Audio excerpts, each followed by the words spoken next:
Yeah, so we're live now. Okay, thank you. And good evening, everybody, and welcome to the Cabinet meeting of the 10th of February 2021.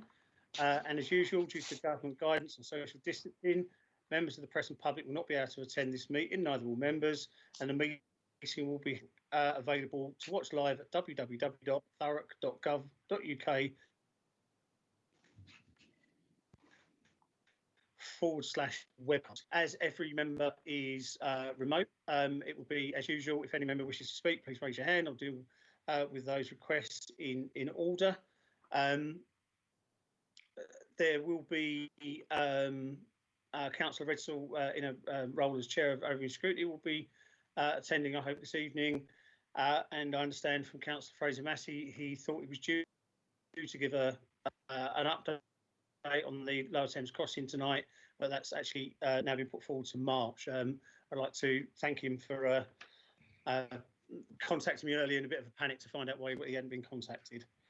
So move on to the items on the agenda. So item 1, apologies for absence. Lucy, got any apologies for absence? No, none tonight. Thank you. Move on to item 2, which is the minutes that can be found on page 5 to 16 of the agenda. And move those minutes. That's seconded. Seconded. Thank you, Councillor Howden. And any members got any statements or corrections to the minutes? Can I move they're approved? So give a thumbs up. Thank you very much. I've moved them as approved. Moving on to item 3, items of urgent business. I've not accepted any items of urgent business for this evening's meeting. Moving on to item 4, declarations of interest. Do I have any declarations of interest from any member this evening in relation to the decisions that we're making this evening? Councillor Maney. Thank you, Chair. I'm not sure whether it is a declaration of interest, but it's something I want to state anyway. So in relation to the report that I'm presenting later on, Active Travel Tranche 2, on pages 195 to 210. One of the schemes is in relation to Purfleet Road in Aveley. I just want to make clear that I live in Purfleet Road in Aveley. If that does require a declaration of interest, then hence that's what I'm doing. Thank you. Thank you, Councillor Maney. Ian, can you just confirm that that is okay? I think as long as Councillor Maney is declaring that he has that interest, forgive me, I don't know the road particularly, so it would depend, in the usual way, how far along the road he is and what impact it would have, how far that interest goes. Thank you, Councillor Maney. Do you wish to shed any more light on that?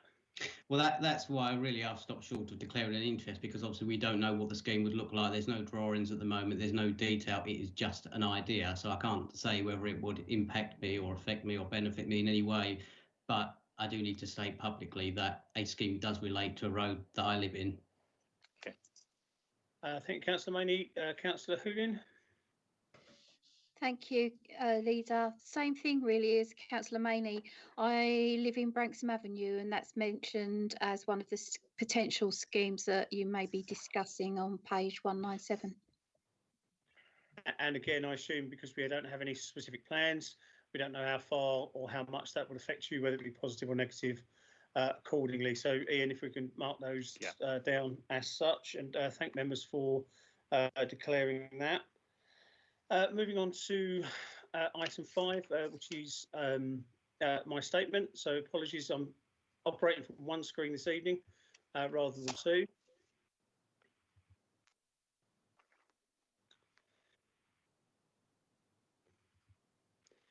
So we've all seen of late the numbers of people testing positive for COVID fall yet again in Thurrock. This is really good news. The numbers of positive tests per 100,000 residents locally are still high. And we are by no means out of the woods as yet. We still all need to keep on playing our part and making sure we do all we can to play our part in halting the spread of this virus.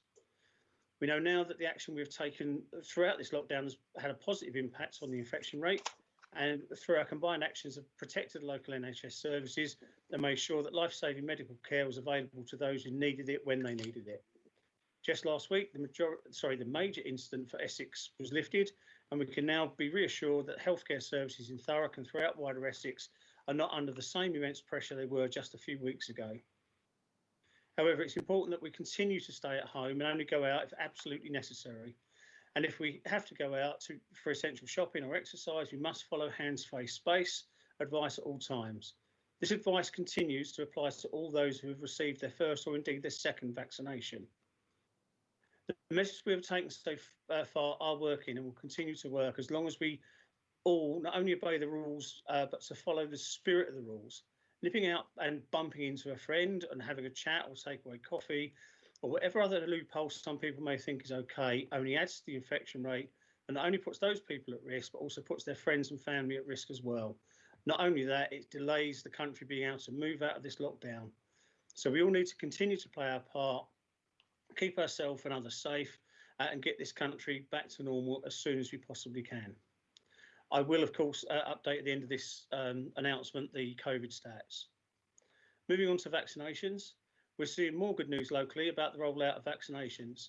There has been an excellent take-up in Thurrock, and as a borough, we're ahead of the game in vaccinations delivered to the 4 key priority groups. We've done so well that we've been able to accelerate the timeline for delivering vaccines to special needs school children and foster carers. This is in line with the guidance from the Joint Committee on Vaccination and Immunisations and allows us to protect not only those dedicated carers, but the young people they look after, all of which are more likely to be vulnerable to becoming extremely ill as a result of contracting COVID-19. There are still some in the groups 1 to 3 who still need their vaccinations. For example, those who are housebound. And they are being visited in their homes, but as you can imagine, this is a much slower process due to the logistics of transporting the vaccine. But as I understand from our NHS colleagues, they're working as fast as they can to ensure everybody in this group is vaccinated.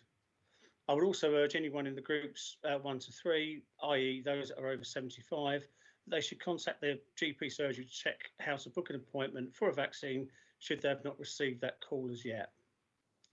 The 3rd vaccination centre was opened in Thurrock this week, which means now we have local centres at Chadwell, Stifford Medical Centres, and a large-scale site at the Alistair Farquharson Centre, Thurrock Community Hospital.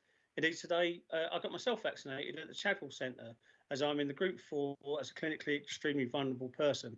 And I can reassure everybody that not only is the vaccine safe, the operation is extremely well run.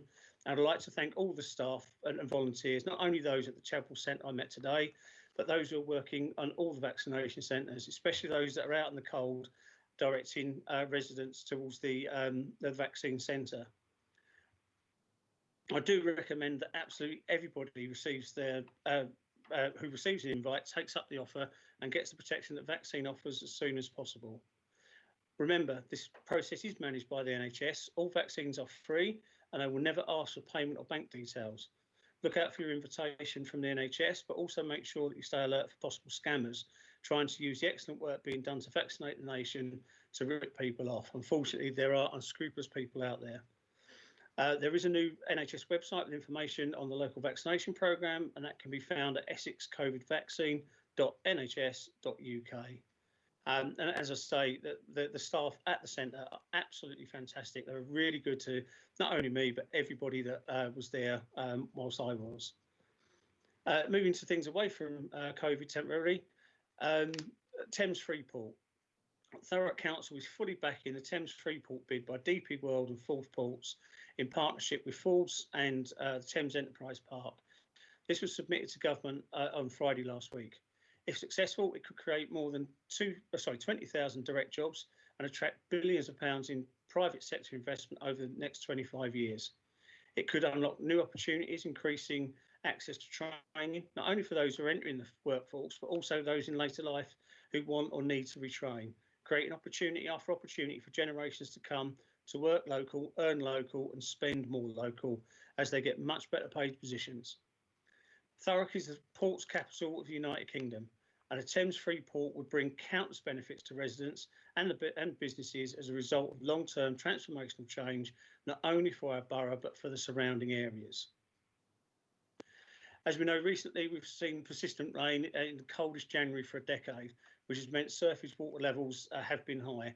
Rivers have been full, and there has been a greater risk from flooding than usual. Of course, with the recent snow and the cold weather, this isn't going to go away.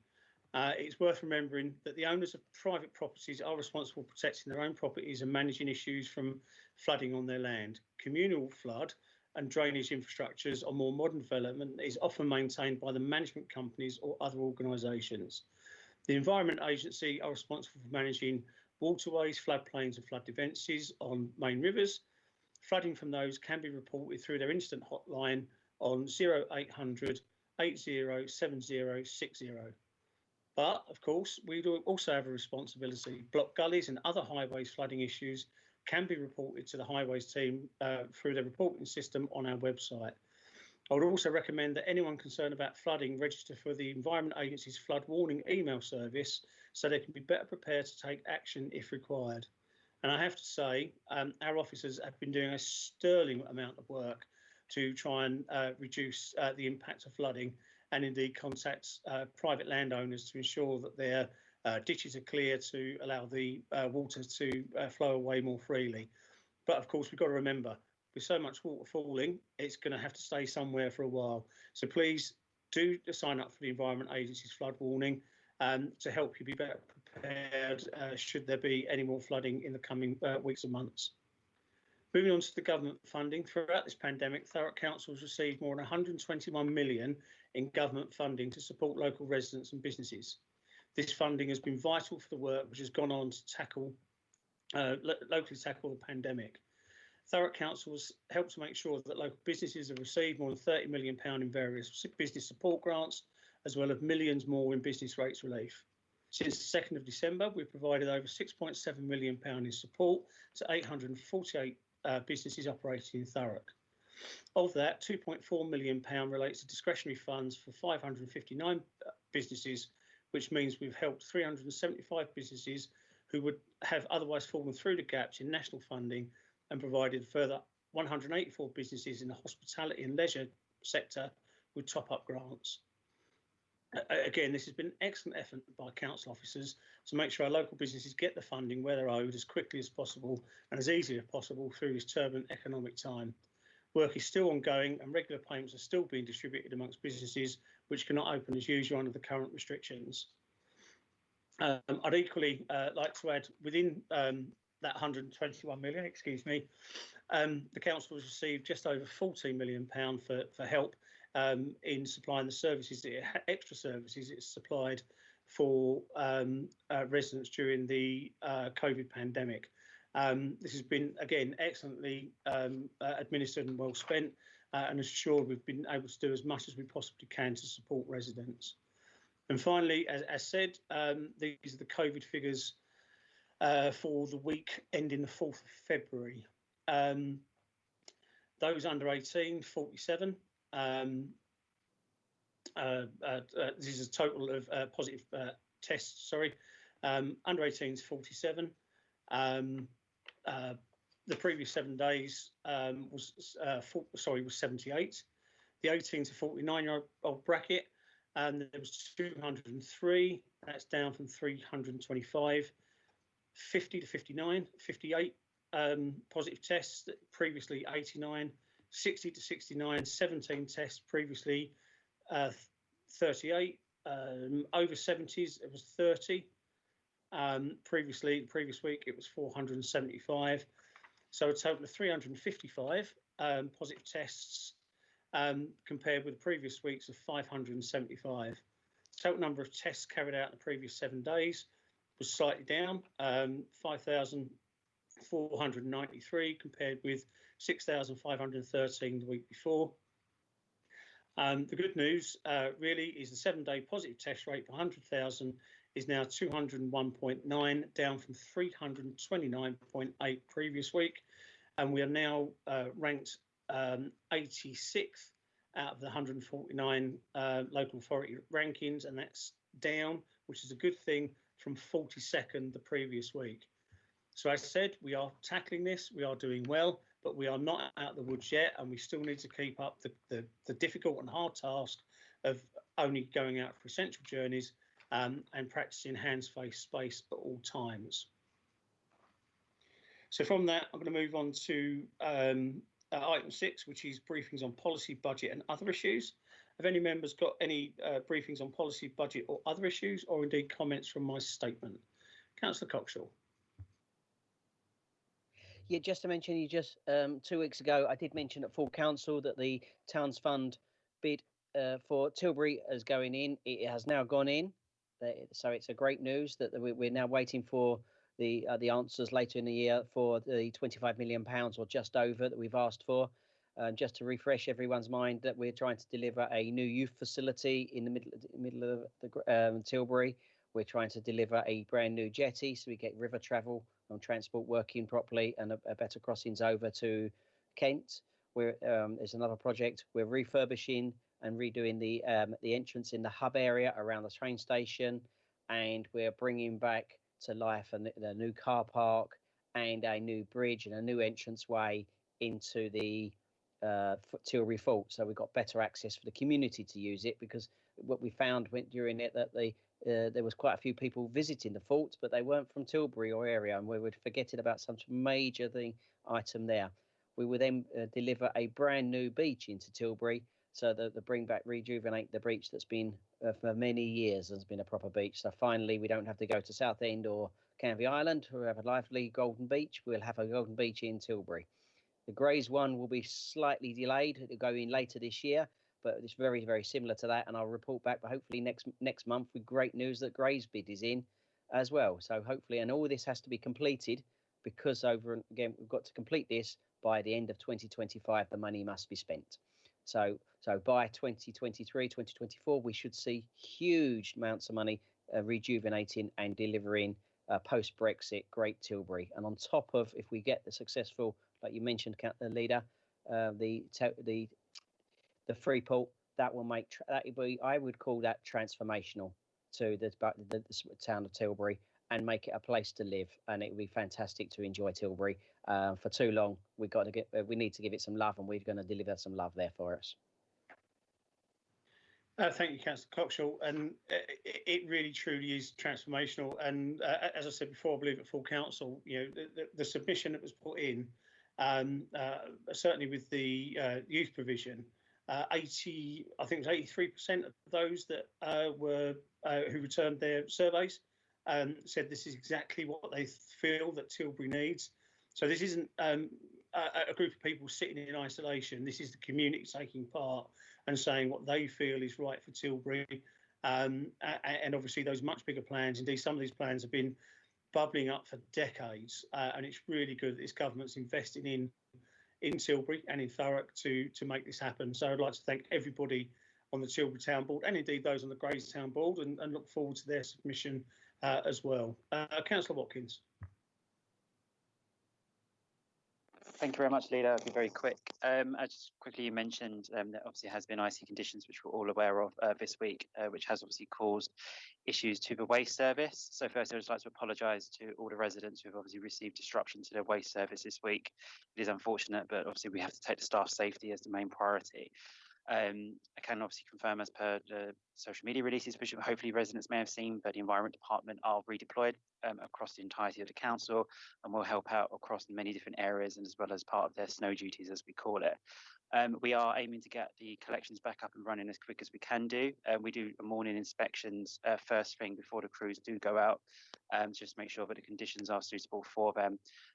Just obviously to let residents know as well, including members, hopefully they may have seen it, but if they haven't, but we will be accepting side waste alongside their normal collections next week. So please do present both next week, and please just keep an eye across the social media channels, because the council will be updating as soon as they can do it about the way the service is running. But hopefully it will be, fingers crossed, back to normal as soon as we can.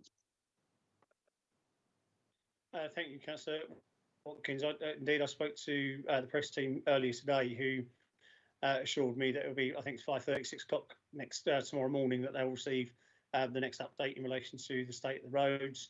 I know it's very easy to look out the window, indeed, today, going out myself, noticing that the roads between where I live and Grays town centre, and then indeed up to Chadwell and back, were fairly ice-free. That doesn't mean every road is ice-free, and as you say, we need to put our staff's safety first. And indeed, I'm sure no resident would enjoy 20 tonnes of refuse truck ploughing into their car, or worse still, into them if they're unable to control themselves on icy conditions. It's also good to see that, as you say, the staff have been redeployed for snow duties. There's never been a situation where every street has been gritted by the council, certainly not as long as I've been alive, and I don't think even before then. But as I say, it was pretty much most of the roads going into Grays and indeed in Chadwell, and certainly going towards the vaccination centres were all clear of snow. So a big thank you and well done to the staff that went out and did that. Are there any other updates on policy, budget and other issues? No? Well, thank you very much for that. Moving on to item 7, petitions submitted by members of the public. Lucy, do we have any petitions of members of the public? No, not tonight. Thank you very much. And item 8, questions from non-executive members. No, other than Councillor Redsale, none tonight. Thank you very much. So we've got matters referred to Cabinet for consideration by overview and scrutiny. I believe that Councillor Redsale wishes to speak in relation to the draft, to the draft general fund and potentially also the fees and charges. So it would be more appropriate that she speaks at those points. So I'm going to move swiftly on, if there are no other matters referred by consideration by overview and scrutiny, to the draft general fund and medium-term financial strategy update, which is pages 17 to 44. And I will pass over to Councillor Hebb first, and then invite Councillor Ritchell to speak after Councillor Hebb. Thank you, Leader. Can you all hear me? Thank you. So a month ago, Cabinet received the draft budget report, which has now been through the overview and scrutiny process. And we reflected at our last meeting the difference of budget setting this year, certainly from the years of recent recall. 33% of members of the council only really know budget setting with a certainty of funding, which meant that some of those councillors would literally serve 4 electoral cycles about the need to balance a budget over the medium term. And indeed, there were children that were being born in 2016 that wouldn't see a council with a non-balanced council until halfway through their early years education. Now that was a stark contrast to the position that we found ourselves in 2016, when we obviously formed a minority administration, 17 out of 25 required for a majority, where the council had a peacetime deficit over the lifetime of the forward few years. And I reflected last time how our 3 political parties once put politics aside, and quite literally we couldn't have done what we've done without them, in terms of balancing budgets for a full period of time, and lending us to a good position over the last 2 years. Now, without the politics having been put aside in 2017, 18, 19, quite simply, we couldn't have trebled our reserves position to help withstand significant economic and market volatility. We couldn't have enabled multi-year budget surpluses, which helped us clean this borough up. It helped us increase policing in our community, improve our children's social care service, and pioneer mental health initiative, amongst others. Last month, Leader, I obviously spoke a lot about the challenges at hand in regards to the COVID-19 pandemic. And last month, I also spoke of how the council was now ceased taking out new investments, and that the gradual wind down of the approach was to begin when bonds mature. Some mature in the next few years, some over the next 7 to 8 years, and that they won't be replaced. Now, the politics behind the latter point is well documented, and it's a long time since members of, all 49 members instructed officers to invest more to reduce council tax, and when the headlines were more about the tens of millions being ploughed back into the borough to make it a better borough. Whilst the previous points about the benefits of what the strategy were, I'm not going to rehearse all that again tonight. My statement tonight, last month, set the scene. And tonight I want to reply to some of the commentary that's emerged from overview and scrutiny, certainly the corporate overview and scrutiny. So the first point, Leader, was a commentary about the need to seek further funding support from central government to support the mitigation of ongoing pressures. Leader, you might not be aware, but it was remarked by some members of ONS that the government has not provided enough support to councils, workers or businesses across the country.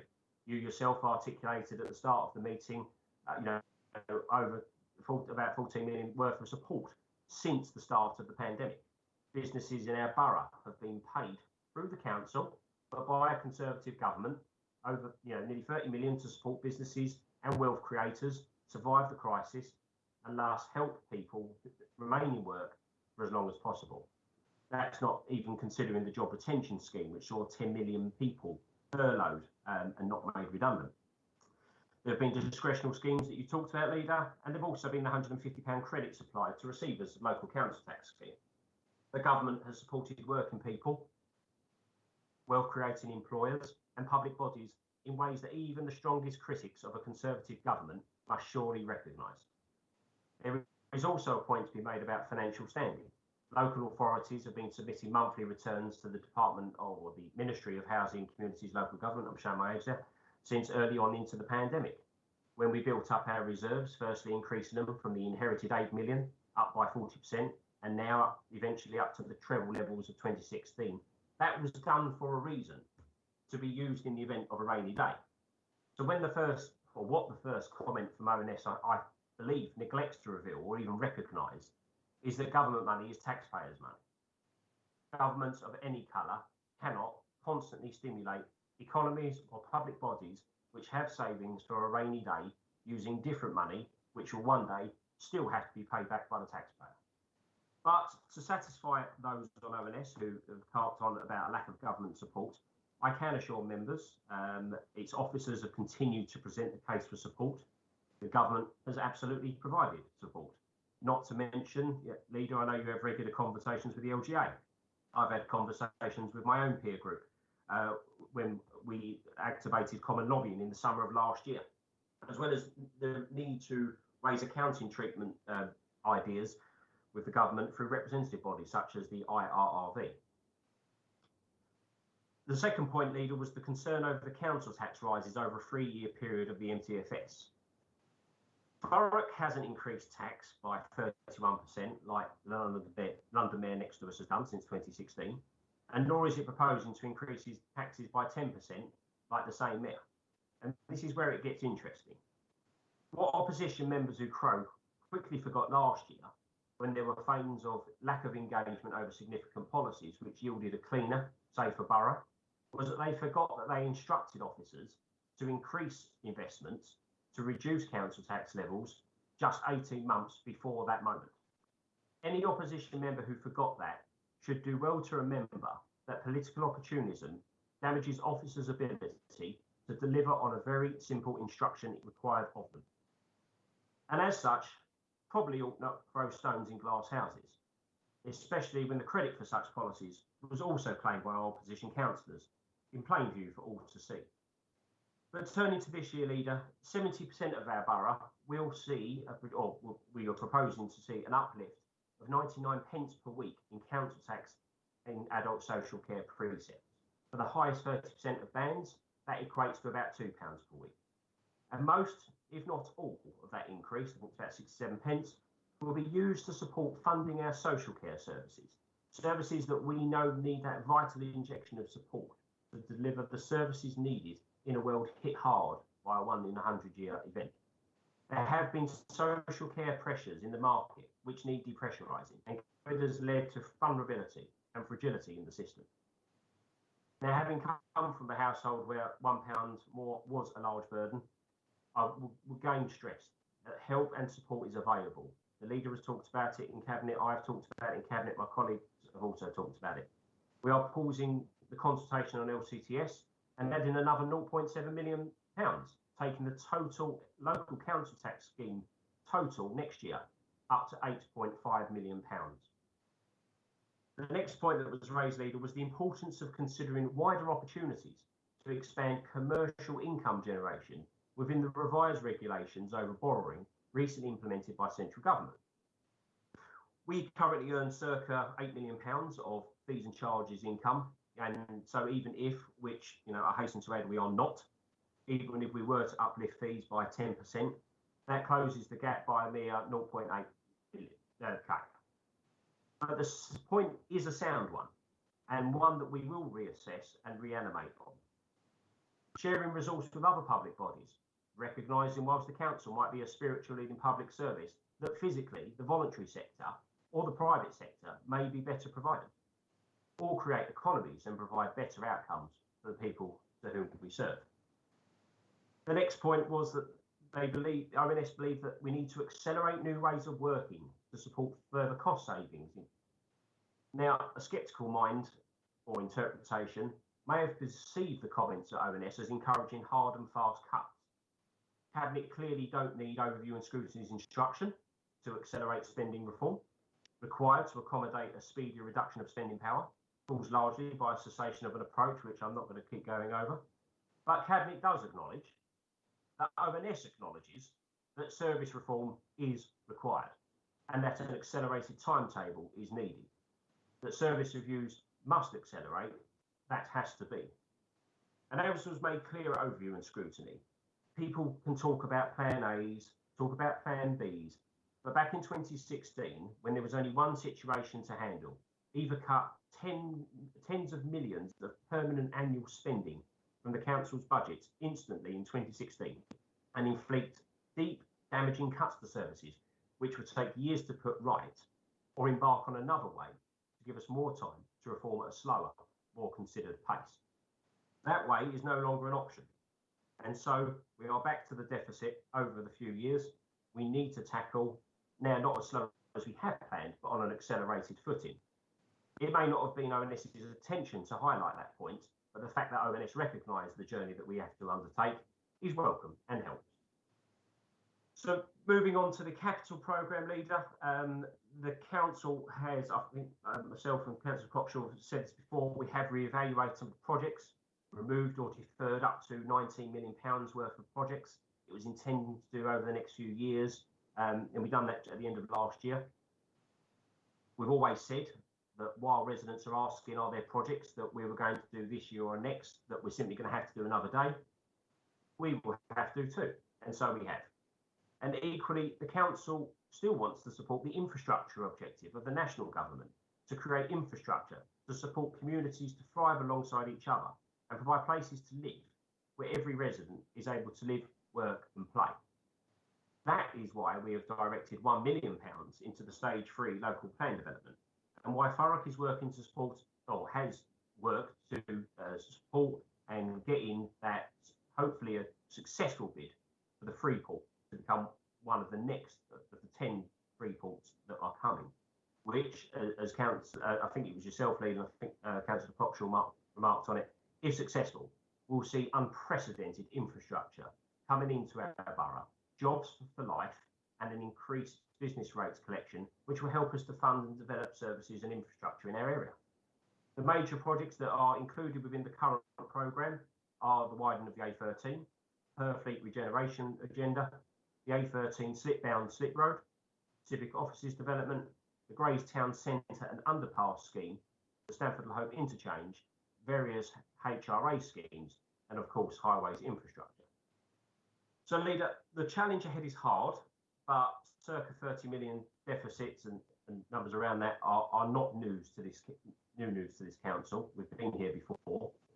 I think most people anticipated many months ago, indeed residents have remarked to me about it, that the roadmap to recovery would involve change. Change isn't always welcome, and even the most positive of changes have difficulties to overcome. But we can make this road easier to navigate by pulling together, emerging stronger, and tackling what is quite clearly a common struggle. Ultimately, we stand ready to see this borough through the crisis, with or without support. And I'll defer now to Councillor Edsel and colleagues for any questions or commentaries you wish to make. Thank you, Councillor. Obviously, we do always, and I mean always, look forward to the constructive input from our colleagues on overview and scrutiny, and I'll put the emphasis on constructive rather than just some kind of partisan opposition based on party political politics, rather than the reality of the situation. And on that specific part, I shall bring in Councillor Redsall at this point. to outline her the outcome of her particular overview and scrutiny meeting. Councillor Redsall, thank you for turning up this evening, and pass to you to give your speech. Thank you, Leader. I didn't have to move far. Thank you for allowing me to comment on the fees and charges, also the sporting strategy. Sorry it's taken so long to get this heard, but what with COVID and Christmas, it's been delayed slightly. I would like to put my views as chair and the committee's thoughts in respect of the fees and charges on behalf of all the clubs that take the brunt at this time. I would like to thank the government for helping the clubs with grants to help them. It has been greatly appreciated. We as a committee hope that the portfolio holder will do everything within his power to help the clubs through these terrible times. Make sure that he engages with all sporting clubs to make sure that coaches and youngsters do not suffer.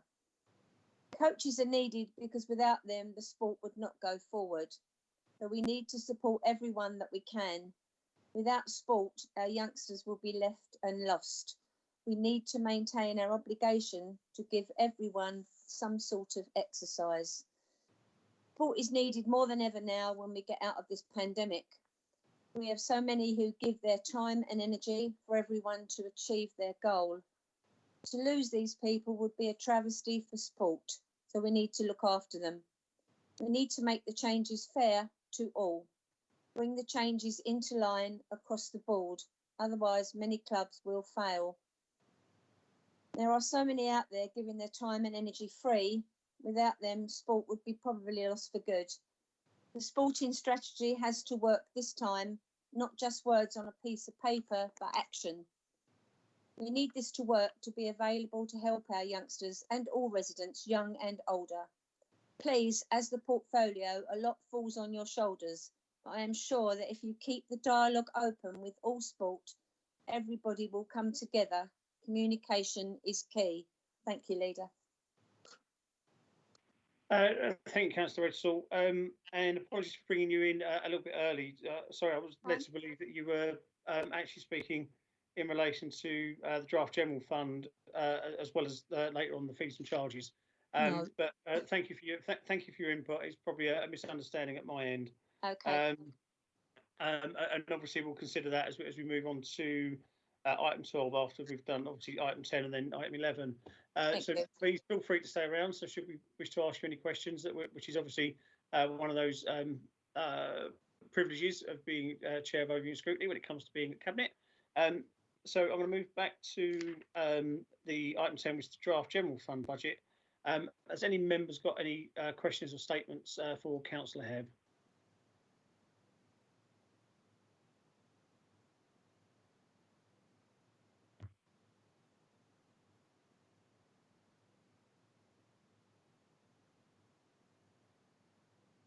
And again, I win the prize for being on mute. So if there's no questions, because I probably missed that, but I see Councillor Watkins has got his hand up, so I'll let Councillor Watkins go first. Thank you, Leader. This isn't a question to Councillor Hebb, it's just a statement. It's just to really say that, as ever, I stand with him with this budget. My department, so my environment department, which I've had the pleasure of running, over the previous years, as Councillor Hebb has mentioned, has had and seen the benefits of what we, being in administration, have been able to deliver for the residents and also for our staff as well. And I think that's always one of the key factors when we came into 2016, and even myself took control of the department in middle 2017. It was about understanding the areas of where we can improve the service and where also the staff themselves saw that improvement of service. And it was thanks to the budgets we put forward through the great work which Councillor Hebb did and his team did, that meant we could invest the millions of pounds we did into Clean It, Cut It. The staff saw improved equipment. We spoke documentaries about the way the state borough was in before 2016. And that's obviously under the previous administration's ruling of it. We didn't even have enough tractors to cut the grass, and the one that we did have an operation wasn't operational, so it had never been serviced. And the investment we've put forward from the budgets we've done previously, I've seen marked improvements. And as I said 2 weeks ago in my annual report, we now have Keep Britain Tidy scores which are above the national average. and that can only have happened thanks to the investment we have put in. But times change, and so must we as the times move forwards, and we are in a completely different situation to where we are now. And it's very disingenuous of the opposition to act the way in which they have acted over recent months. They have voted for the investment strategy every opportunity we have put forward to them. They are the ones who have stood up and said they didn't want to see rises, but they wanted to see further investment. And the moment they have the opportunity to, they then change their mind and act in a completely different way when all we've tried to seek is partisan solutions. I myself have been in this role, have seen this over recent months as well, with the waste strategy, whereby we put something together which all three political parties in Thurrock had the opportunity to work together, collaborate and come up with a way of moving forwards together. That happened, they presented it, Labour presented it, and then the moment they present it, they turn their backs against it. And I think this is one of the main things which residents do see through. It's disingenuous politics, and it's a horrible way of acting. Sometimes they just need to stand up, stand on their actual laurels and stand with us at moments of crisis. And we are in a moment of crisis. There's no getting away from the way that COVID has impacted all of us and continues to impact all of us. And I stand with Councillor Hebb in the budgets we put forward. We will work collaboratively as a department and as a team, as we always have done, to steer Thurrock through this situation, whilst also continuing to ensure that we deliver the services that Thurrock residents depend on, and my team will continue to do that amazing job. But I just wanted to say, Leader, that I do stand with Councillor Hebb. Thank you, Councillor Watkins, and I can assure that each member of Cabinet stands this budget, as not only we all do. This is not just something that Councillor Hebb sits there one evening and puts together over a glass of wine. I can assure every resident we spend an awful lot of time at this. It's not just something we throw together at the last minute. It is something that we work all year round on.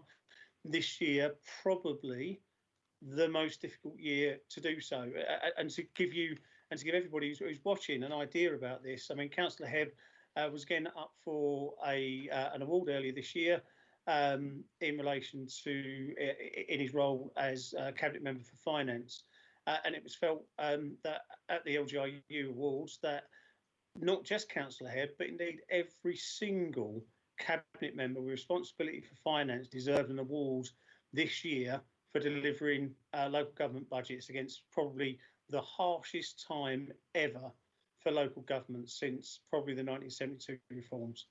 So it really does put it in perspective. I will obviously have a longer thing to say on this, but that will be after Councillor Howden. Thanks, Leader. Obviously, as a member of the Cabinet, I'm going to support the budget. It would be very bizarre for me not to.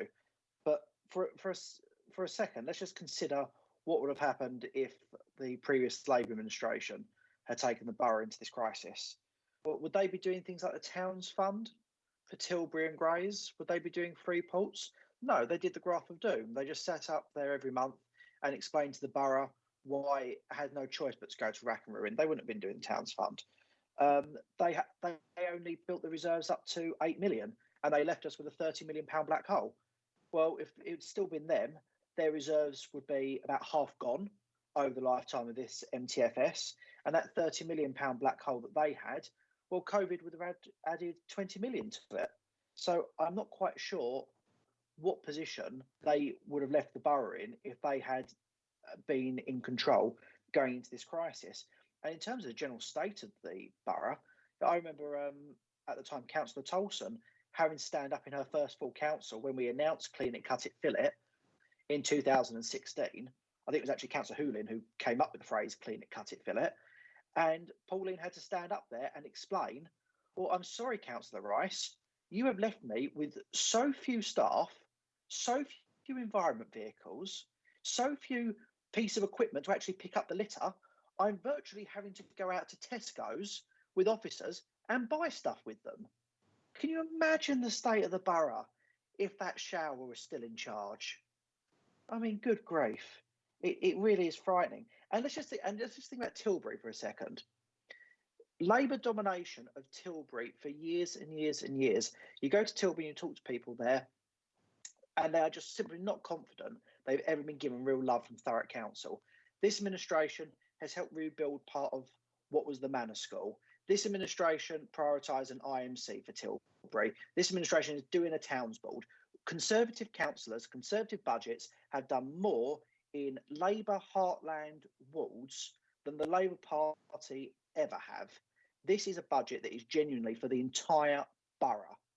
And that is something we didn't once see from the previous administration. And God willing, we won't see that previous administration resurrect itself like some moribund, bankrupt corpse zombie anytime soon. Thank you for those kind words there, Councillor Howden. Yeah, I mean, quite clearly, number one, I don't think Tesco's was the only shop that Pauline was taking members to, because there are obviously other shops that will supply services. And indeed, on the residents of Tilbury being shown some love. I remember when I first became a councillor, it was being banded about what had happened to the £20 million that have been spent in Tilbury. And I'll be really quite clear, my mum was involved in the board at the time to improve Tilbury, and there was an awful lot of money spent, and an awful lot of money spent with the consent and will of the community. But unfortunately, it just wasn't enough. And you know, since then, you know, well, as Councillor Cox will always attest, you know, it seems to have been left out of the previous administration's target areas for improvement. So for whatever reason, but it's been one of those core areas that we've made sure that we will be doing what we can all the way through. And again, yes, we set our budget of this money that we will spend, majority of which comes from our local residents in the form of council tax. But on the outside of that, there is a significant amount of other taxpayers' money that's being poured into Thurrock, literally day after day, to try and keep our businesses running, try to keep our residents on top during this pandemic, and indeed try to deliver the infrastructure this borough is sorely in need of to continue to thrive and be a place where a free port can operate extensively well and bring not just Thurrock, not just the south of Essex, not just the southeast, but the whole of this country out of the doldrums that have been this pandemic. So, Councillor Watkins, you've got your hand up again. Is that a latent hand or is that a new one? No, just very briefly, Leader. Thank you very much for bringing me back in. I just remembered Councillor Redsill. I will respond to you in person when we come to fees and charges in relation to sports and leisure. So I haven't forgotten. Thank you very much for your comments. When we get to the agenda item 12, isn't it? I will then respond. I just wanted to very briefly add, Leader, as part of the investment strategy, which obviously we've seen the benefits of over recent years. It's just a reminder as well to residents. I would be able to find numerous times and occasions, both from myself and to Councillor Maney in particular, over the last few years, whereby opposition members from the Labour Party would have stood up and demanded that they see some service improvements into their wards, such as the Curbit scheme, which Councillor Head, please come in when you do. We wouldn't have been able to actually get off the ground without the investment strategy being there in the first place, allowing us to do that one-off investment into Curbit to actually see the success of that. I remember questions from opposition members banging on about how they wanted it in their wards, and it was thanks to Conservatives that we managed to deliver that. Myself in the Environment Department as well have seen numerous times when they've come forward and said we want to see X and Y take place in our parks and open spaces. Where's the investment? Where's the investment? Well, we have put investment in. We put millions of pounds into our parks and open spaces over the recent years, and we will continue to invest in our parks and open spaces, maybe in slightly different ways to the ways we've been able to, but we will still see the investment go into those parks and open spaces. But again, Leader, I just wanted to add, we wouldn't have been able to do all this without the investment strategy being there to help us during these last 4 years. But also, it's very rich for the opposition members to now complain about it when they were the ones begging about it, so they can go and put it on their leaflets, thanks to Conservative investments, Conservative ways of working, and actually make Conservatives making the borough better. And it's just, again, very disingenuous of opposition members to suddenly act like they've never asked for any of this. No, I believe it was at the last budget with Councillor Maney made clear that with the money that was being made extra available for Curbit and other schemes that was being voted down by the opposition group, that on one hand they wish to vote down the council tax budget and what we were proposing. Yet on the other hand, we're expecting us to spend a vast majority of the money in their wards. I think his exact words were, if you think you can come knocking on my door asking for extra help and assistance, then you can keep knocking, or certainly something equally as jovial as Councillor Maney tends to be. Just to add my bit in, and it may well have been my connection, but it may have been Councillor Hebb's connection, I'm not entirely sure. But it is worth remembering, as Councillor Hebb said, 67% of this increase is going to go towards adult social care this year. And that's the 99 pence a week increase, which, correct me if I'm wrong, Councillor, I'm sure it was 67% you said. As we move forward in this, rejecting this will be rejecting that help and assistance to those that are, number one, most vulnerable to COVID and have taken, an unfair share of the burden through the pandemic, having to shield through a number of lockdowns, which means remaining literally under their effective house arrest and not being able to go out and only exercising in their gardens where they have them, or exercising in their homes, and having to rely on volunteers or family, or where they were able to get deliveries from shops rather than going out even for that once in a while shopping experience. I know at the end of lockdown 1, I bumped into a couple of my residents who said it was possibly the most difficult couple of months of their 50-odd year marriage, which is, number one, it's great. Not only is it surprised 50 years, it also survived a lockdown. But this is where a vast majority of this increase is going to be going this year, is to support those, and rightly so. But on top of that, as we know, and as Councillor Hebb has made very, very clear, the opportunities for investment this year have diminished. And again, I'm not going to just point fingers at the opposition for their political opportunism throughout the year to highlight what they see as a problem, which, surprisingly enough, I believe SIPFA and our auditors and many other organisations over the past couple of years that we've had this programme have supported and said it's actually the right thing to do. Indeed, I've spoken to many of my peers on the LGA who think it's absolutely fantastic scheme and are a bit annoyed they didn't think of it themselves.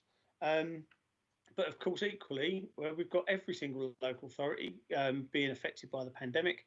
They too will be looking after their money and making sure they have the fluidity to be able to rise to running costs, and maybe a little bit more cautious about lending out to anybody, irrespective of, quite frankly, some unwarranted negative news based on somebody's personal view rather than the facts, which is all of this money that we have borrowed to invest has gone back not only to fund services in Thurrock, but every single one of those local authorities that we borrowed from, we paid back on time with the interest, and that interest has gone into their coffers to help those councils supply those services to those residents.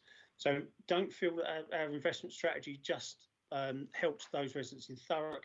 It also helped those that were willing to lend us money up to and during the pandemic, and indeed, hopefully, as we come out of this pandemic, we'll start to lend to us as and when we require it, rather than needing higher interest rate payments that will reduce the amount of money that we can spend, therefore putting the burden back on the taxpayer rather than the council earning its own money.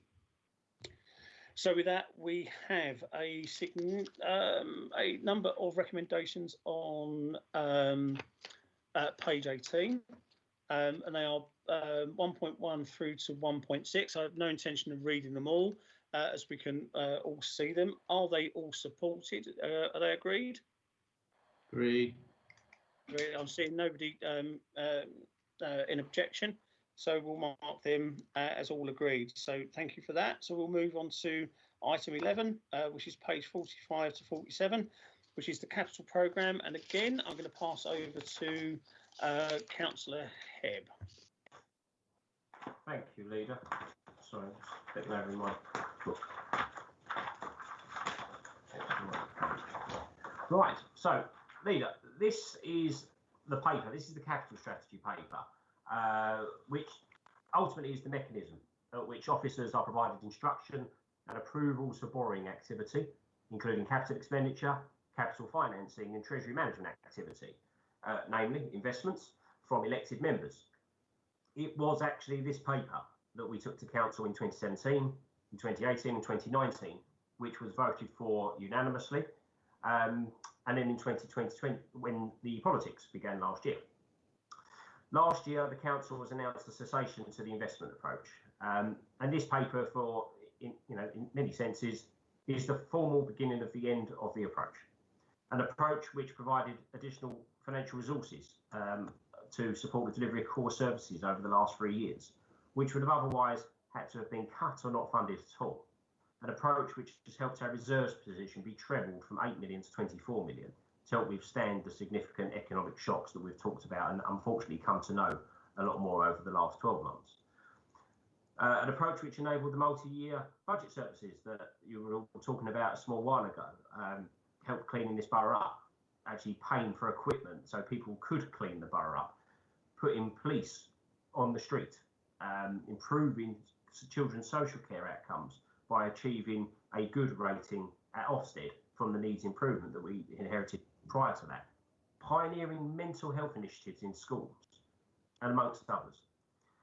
The councils are not encouraged to be as entrepreneurial as they once were in the encouraged objective of self-sufficiency.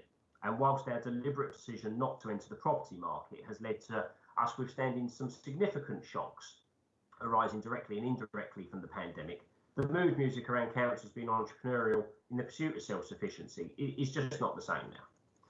A lack of local unity hasn't helped, and a change in accessibility of the market means that we are now winding down the approach.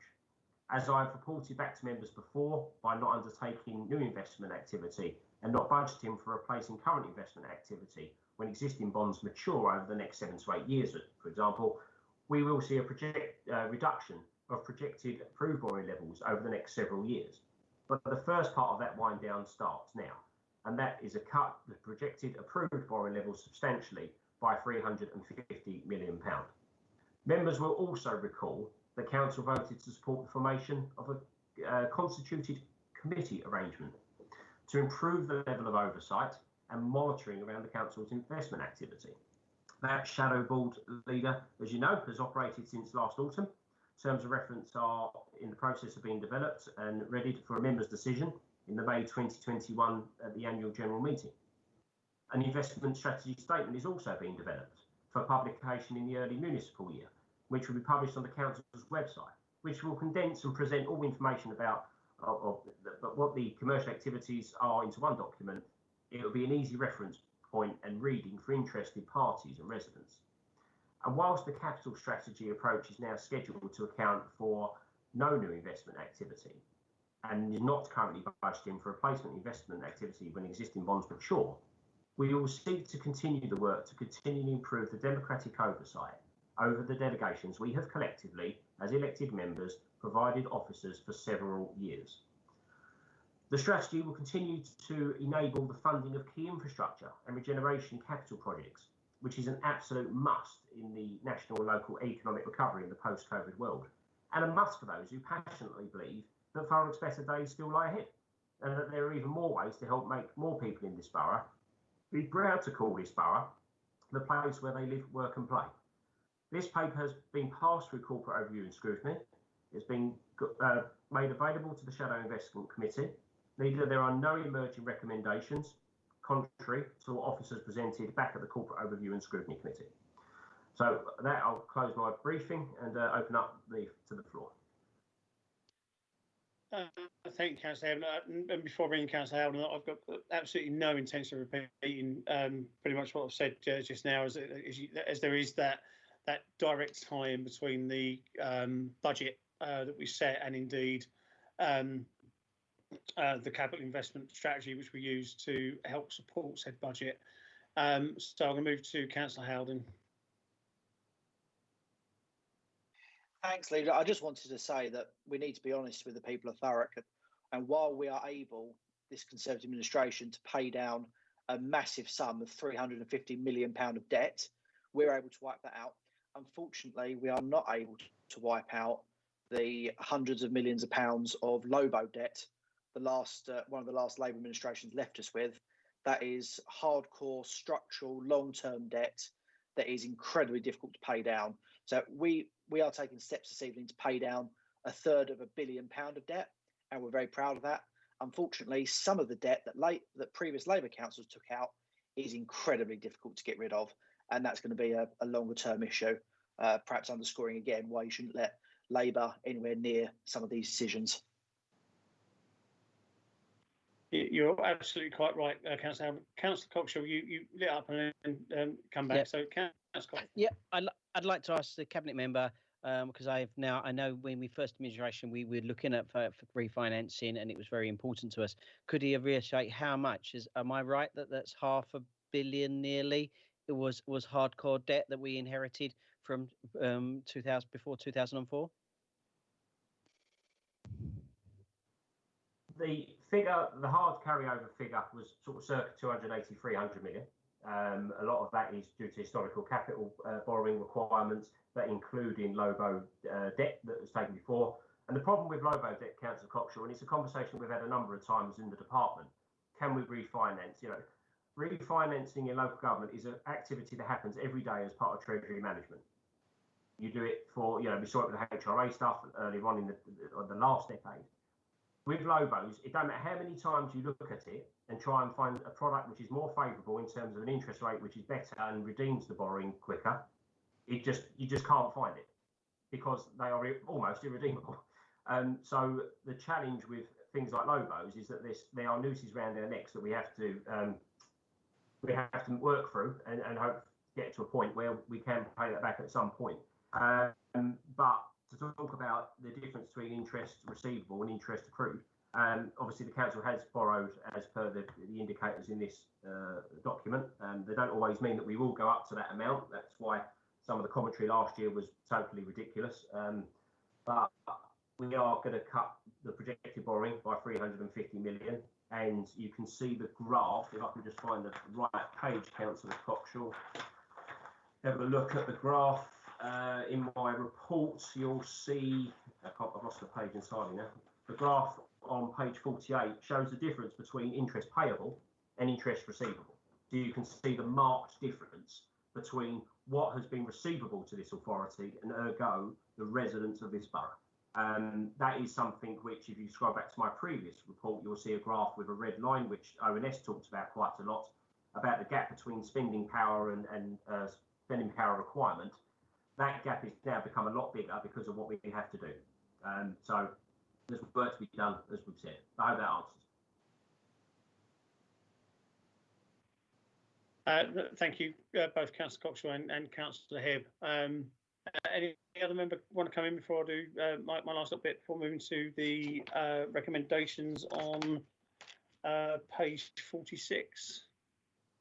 No, I mean, it's always worth remembering that, you know, that there seems to be this narrative of, well, the Tories are borrowing billions of pounds and it keeps going up and up and up and up and up with no chance of it being repaid. But actually, the vast majority of the borrowing, with the exception of the amount that Councillor Coxhill just again re-highlighted, as did Councillor Howden with the LOBO debts and previous long-term debts for infrastructure, which, you know, and projects back before 2004 were raised.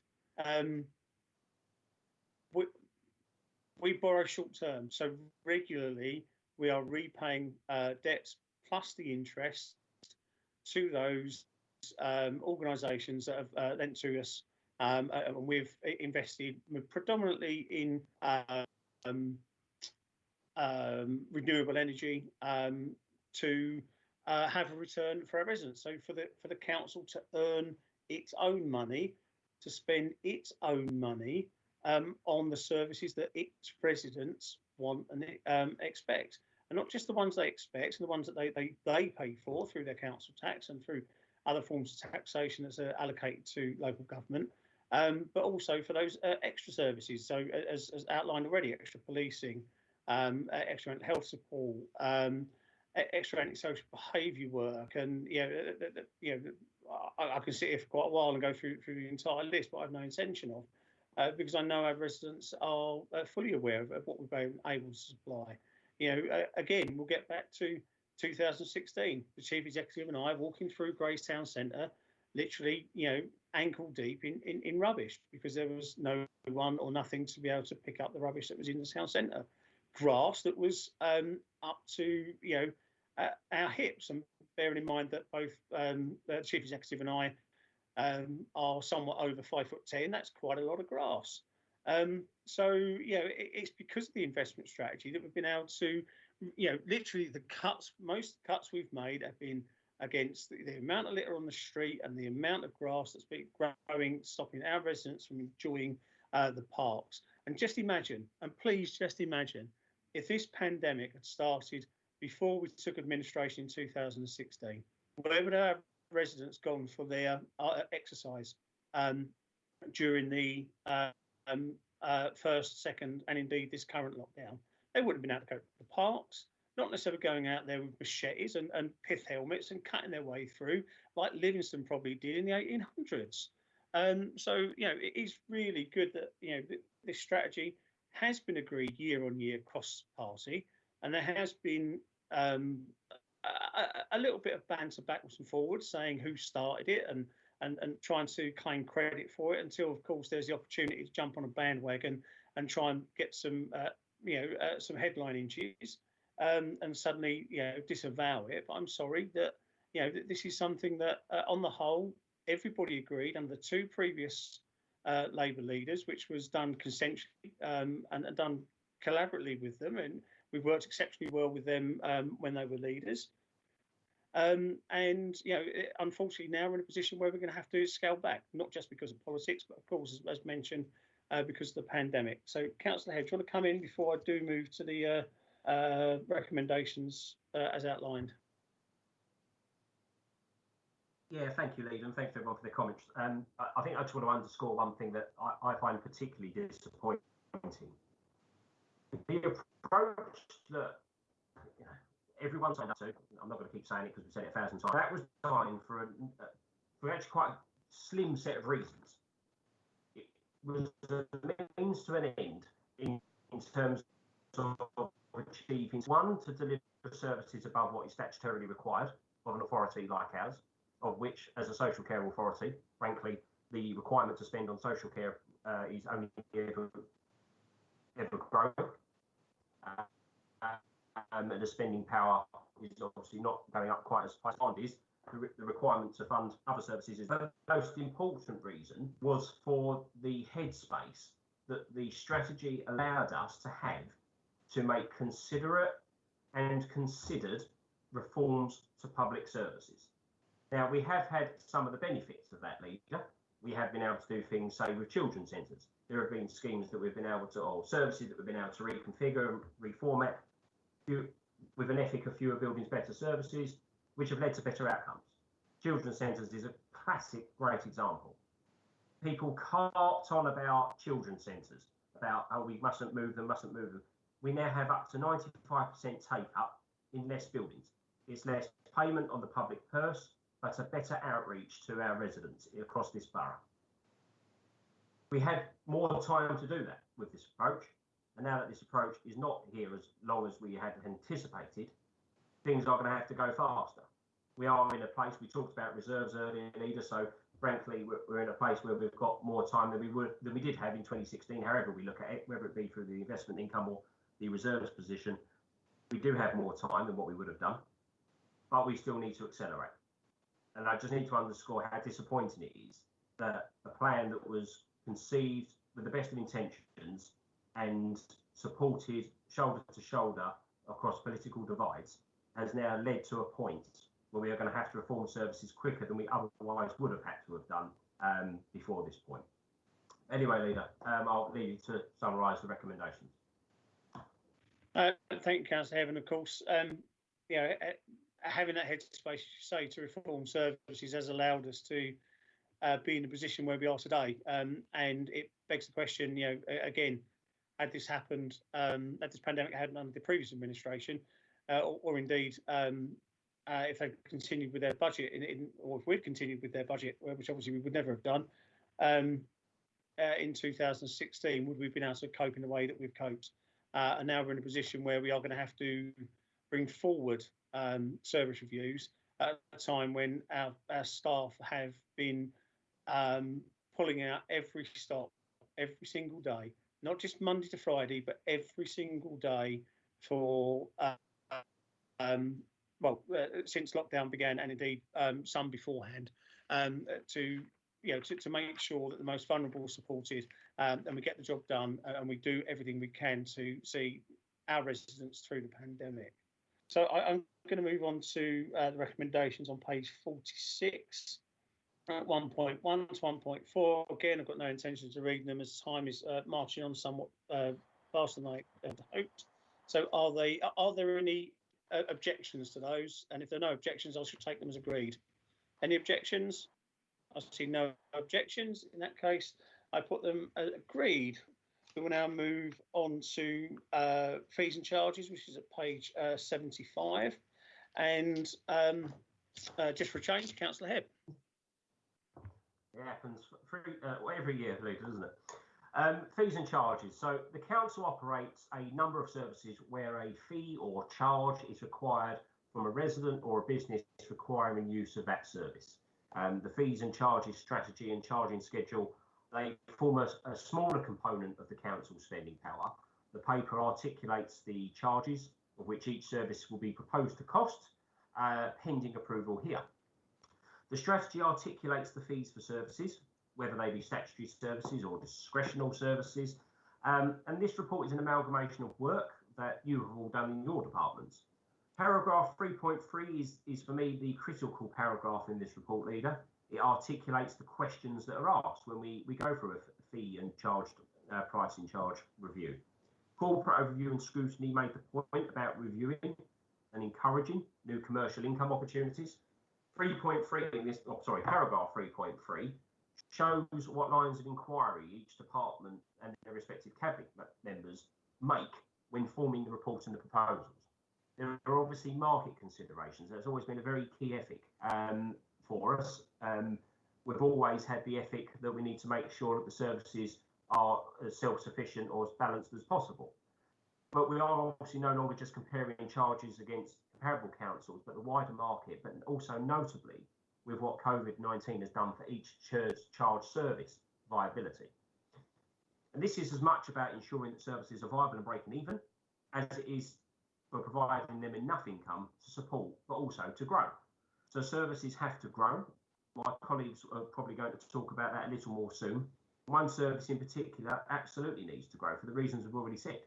We don't know when a loved one, or indeed any one of us, will need the social care services in the future. And hence part of our commitment around council tax allocations to support the valued, necessary and much needed services around the social care department. It is a service that one day we will probably end up using at some point in our lifetimes. But Leader, the report is as noted, and obviously there is the appendices within, quite a comprehensive set of documents. I will refer to colleagues across the table, the virtual table, so they can go through any specific fee and charges issues which they may wish to appraise us on. The feedback from ONS is attached to this report, and relevant cabinet colleagues can respond to the key points emerging. Thank you, Councillor Hebb. I've got a number of members that wish to speak. So first of all, Councillor Howden. Thanks, Leader. Supporting the care market is at the heart of our approach. COVID has already stressed a remarkably fragile market and burdened further a very tight budget. However, we can be proud of the bold and fresh approach that we are taking to protect the market for the vulnerable and for the taxpayer. I just want to outline what this paper means specifically for those at home in receipt of domiciliary care and for those in residential provision in care homes. Firstly, on domiciliary care, over the last several months, we've been consulting with users regarding their fees. After 4 years of a fee freeze, we are clear that fees must go up.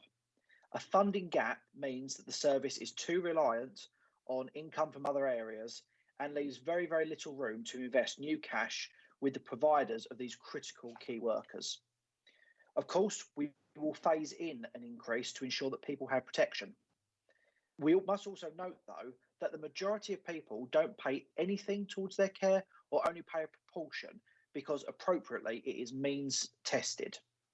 Therefore, I can confirm the following: an increase in domiciliary care fees from what residents currently pay of £13.06 to an actual cost of £17, which will then rise to £18. To support local people, we will phase this in over a period of 3 years.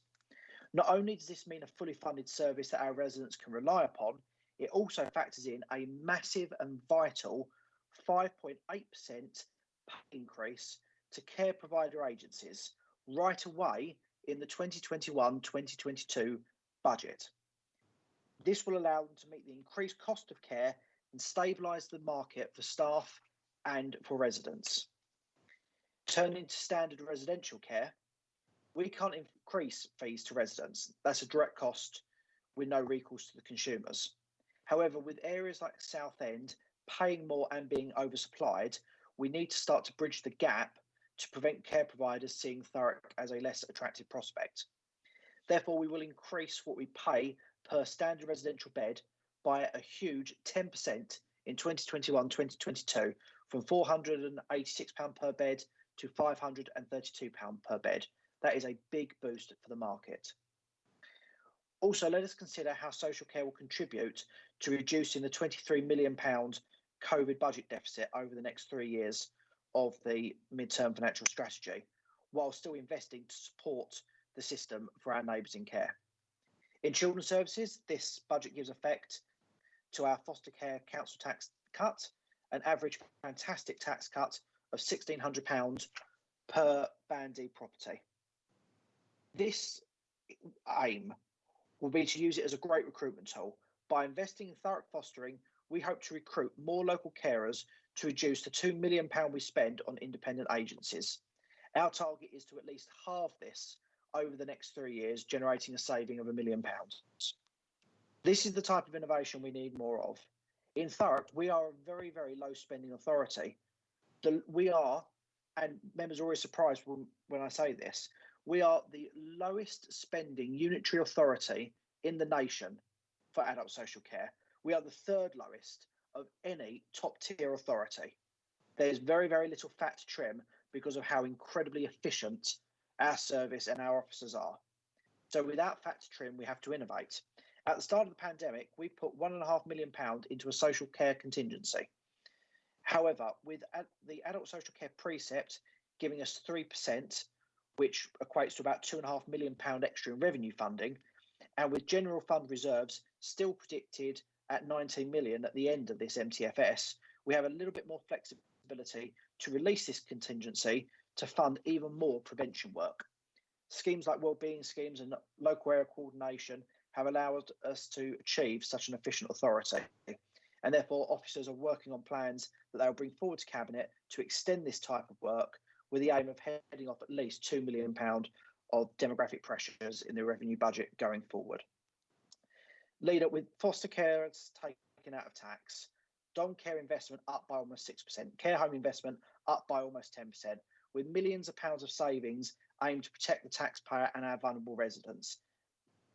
I am confident in what I say, that this administration, this Conservative administration, is one that will always back the care market and the most vulnerable in our community. Thank you, Councillor Howden. I know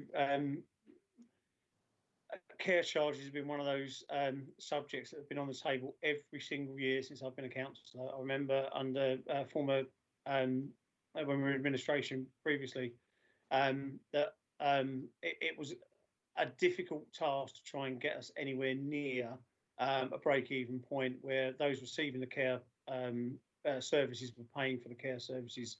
And I remember former Councillor Arnold sort of struggling to try and move towards that. And that was, 2006 to 2010. We're now 11 years on, and we're back in that same position. And irrespective of the increase that we're going to have to, the increase that we are going to see in relation to the amount of money being paid towards adult social care, Certainly these extra care fees are still going to have to wipe their face, for want of a better term. And I'm glad that we've got the headspace to be able to do it, not instantly with a massive hike, but to increase it gradually over 3 years, to get to the point where in 3 years, 4 years time, we will be able to keep pace with the market as that increases. As we know, wages have gone up in that sector, costs have gone up significantly in that sector, and I think that the nation actually kind of now realises how important that sector truly is to all those that receive that kind of care, and that accordingly the wages of those employed there have increased, and rightly so. But of course, with their wages increases, so have all the costs across the board. So it is one of those inevitables as their costs go up, and rightly so, that our charges would need to match that accordingly. So thank you for that, Councillor Watkins. Thank you very much, Leader. I'll address Councillor Redsall's comments now directly from what she spoke about in agenda item 10. So, Councillor Redsall, I can assure you, and members likewise, that myself and the Conservative colleagues here in Cabinet want to see improvements to sports across the borough. Sports are a key priority for us, as I spoke about only in last month's Cabinet meeting in respect to the active play strategy, underpinning our play aspect of the council, and as I reiterated this again in my annual report only 2 weeks back. I've had numerous conversations already with sports clubs across the borough about the future and how the active play strategy will play a key role for them. And I've had conversations also about concerns that were raised at council 2 weeks back, such as concerns around Coronum Athletic. More conversations will be taking place with the sports clubs, which I can reassure you, Councillor Redsall. And I can assure you again that this Conservative administration is going to take sports transformation forward over the coming years and bring the sports clubs back into what obviously the motion by Councillor Duffin actually a few years back said, bringing the sports clubs some love. However, I'm well aware of the concerns you raised both this evening, but also at the CGS meeting back in December about the proposed fees for sports. And I just wanted to speak about this. Being truthful, we have to strike a balance. One of the parts of the active play strategy is not only just looking at the future, but is also looking at where we currently are. And it gave a very honest assessment about the state of our existing pitch conditions. We can make changes as we progress through the local plan, but the existing fees are not sustainable when we are not cost neutral. And that's the key element towards this, being cost neutral. The fees reflect the department's push to make this this side of the department cost neutral rather than loss making, which does impact on the council taxpayers. As we become cost neutral, it frees up money that we can reinvest back into our sports and outdoor pitches, which we intend on doing so as we progress through this over the coming 3 years. And again, I stress this, there are options, as Councillor Hebb mentioned, which we all assess in this role when we're talking about the fees and charges aspects. We have to take it on a merit as to where we need to go, but also at the same time where we currently are. And that was fully taken into consideration about the impact that COVID has had. And whilst, again, there is aspirations about ensuring that we can free up budget so that we can reinvest, again, this is over a transformation period over the next 3 years, and that money will be reinvested as it happens back into the sports pitches so that the sports clubs will see improvements.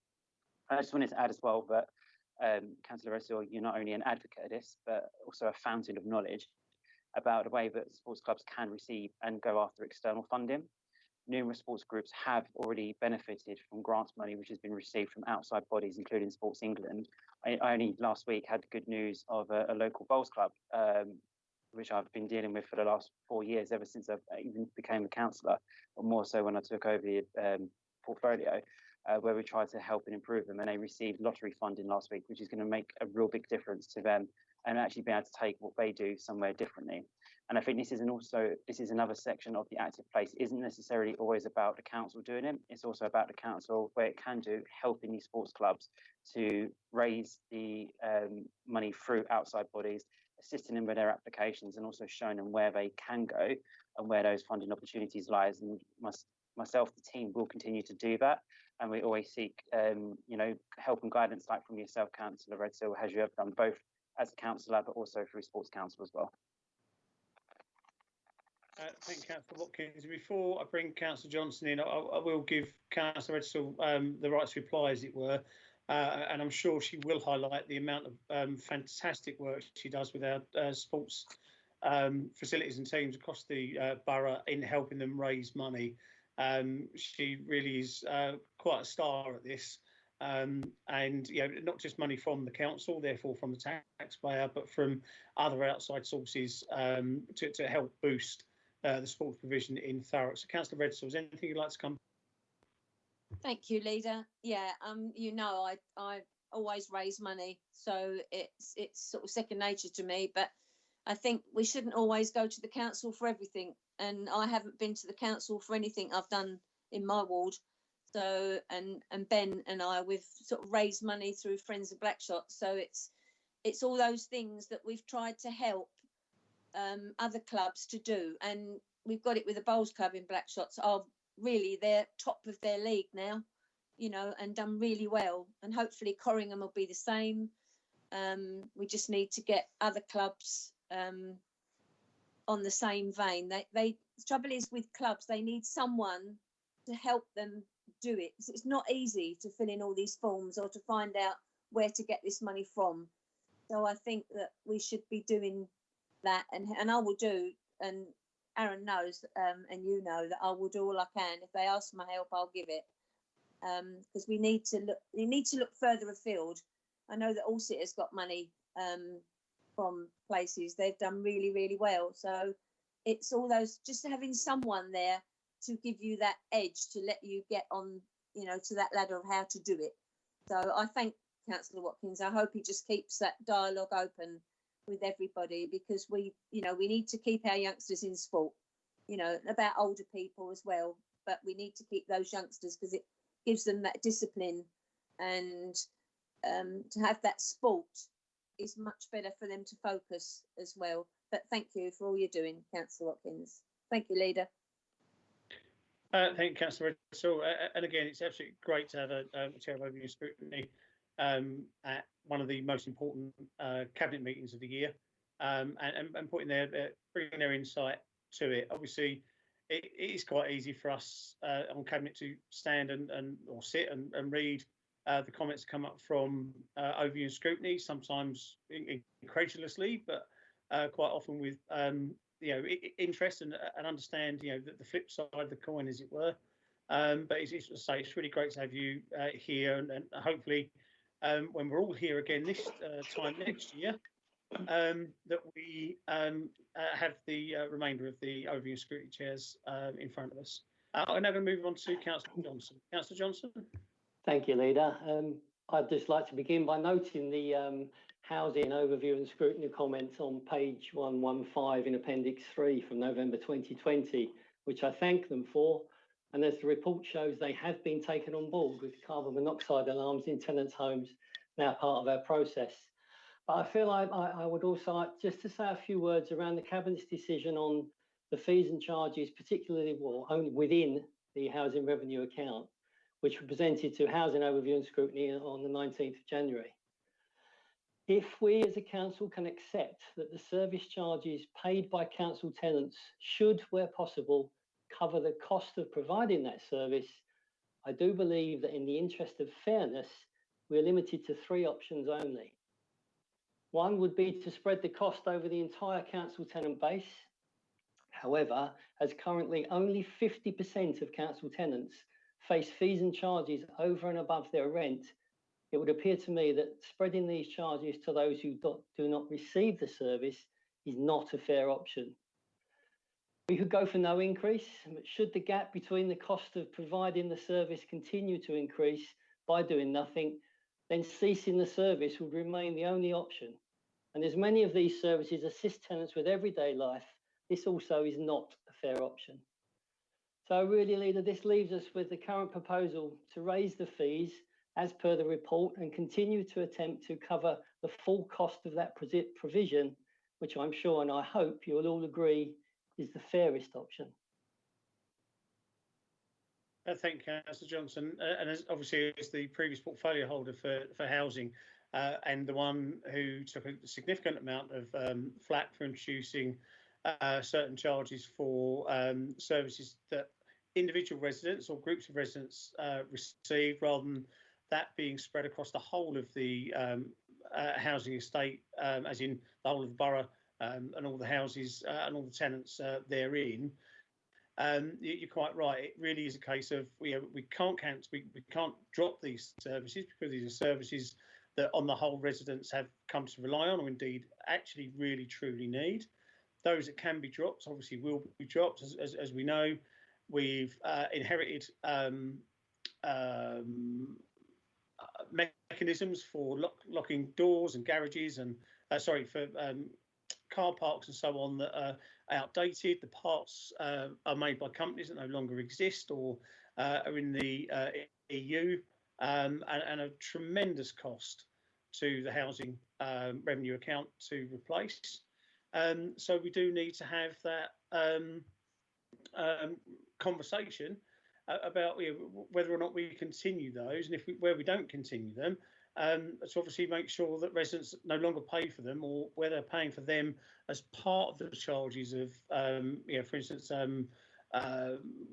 coded entry doors, that continues to be given value for money for those residents who receive it. So it's unfortunate, but it does get back to those people that do need to pay, and as you said, it's only about 50% of those residents that are in council homes actually do have to physically pay those extra costs, as they're covered within the benefits scheme for payments. So it does need to, unfortunately, increase in line with actual costs. But I know between yourself and indeed Overview Scrutiny for Housing that you'll do all you possibly can to ensure that they are getting value for money, and they are getting the service for which they are paying for. I know some of the complaints are that we're paying all this extra money for key entry points, yet they're very rarely working. That's not because we don't maintain them; it's because people take it upon themselves to damage them. And obviously, we need to, it needs to be understood that if they're damaged, it's going to cost us more to replace, and so on and so on. And the only thing I'm going to add from my own point of view, and I do raise this every year, is that we still have some statute charges that we cannot change. Now, I think if anything should focus central government's attention into passing all fees and charges down to local authorities, it has been the pandemic.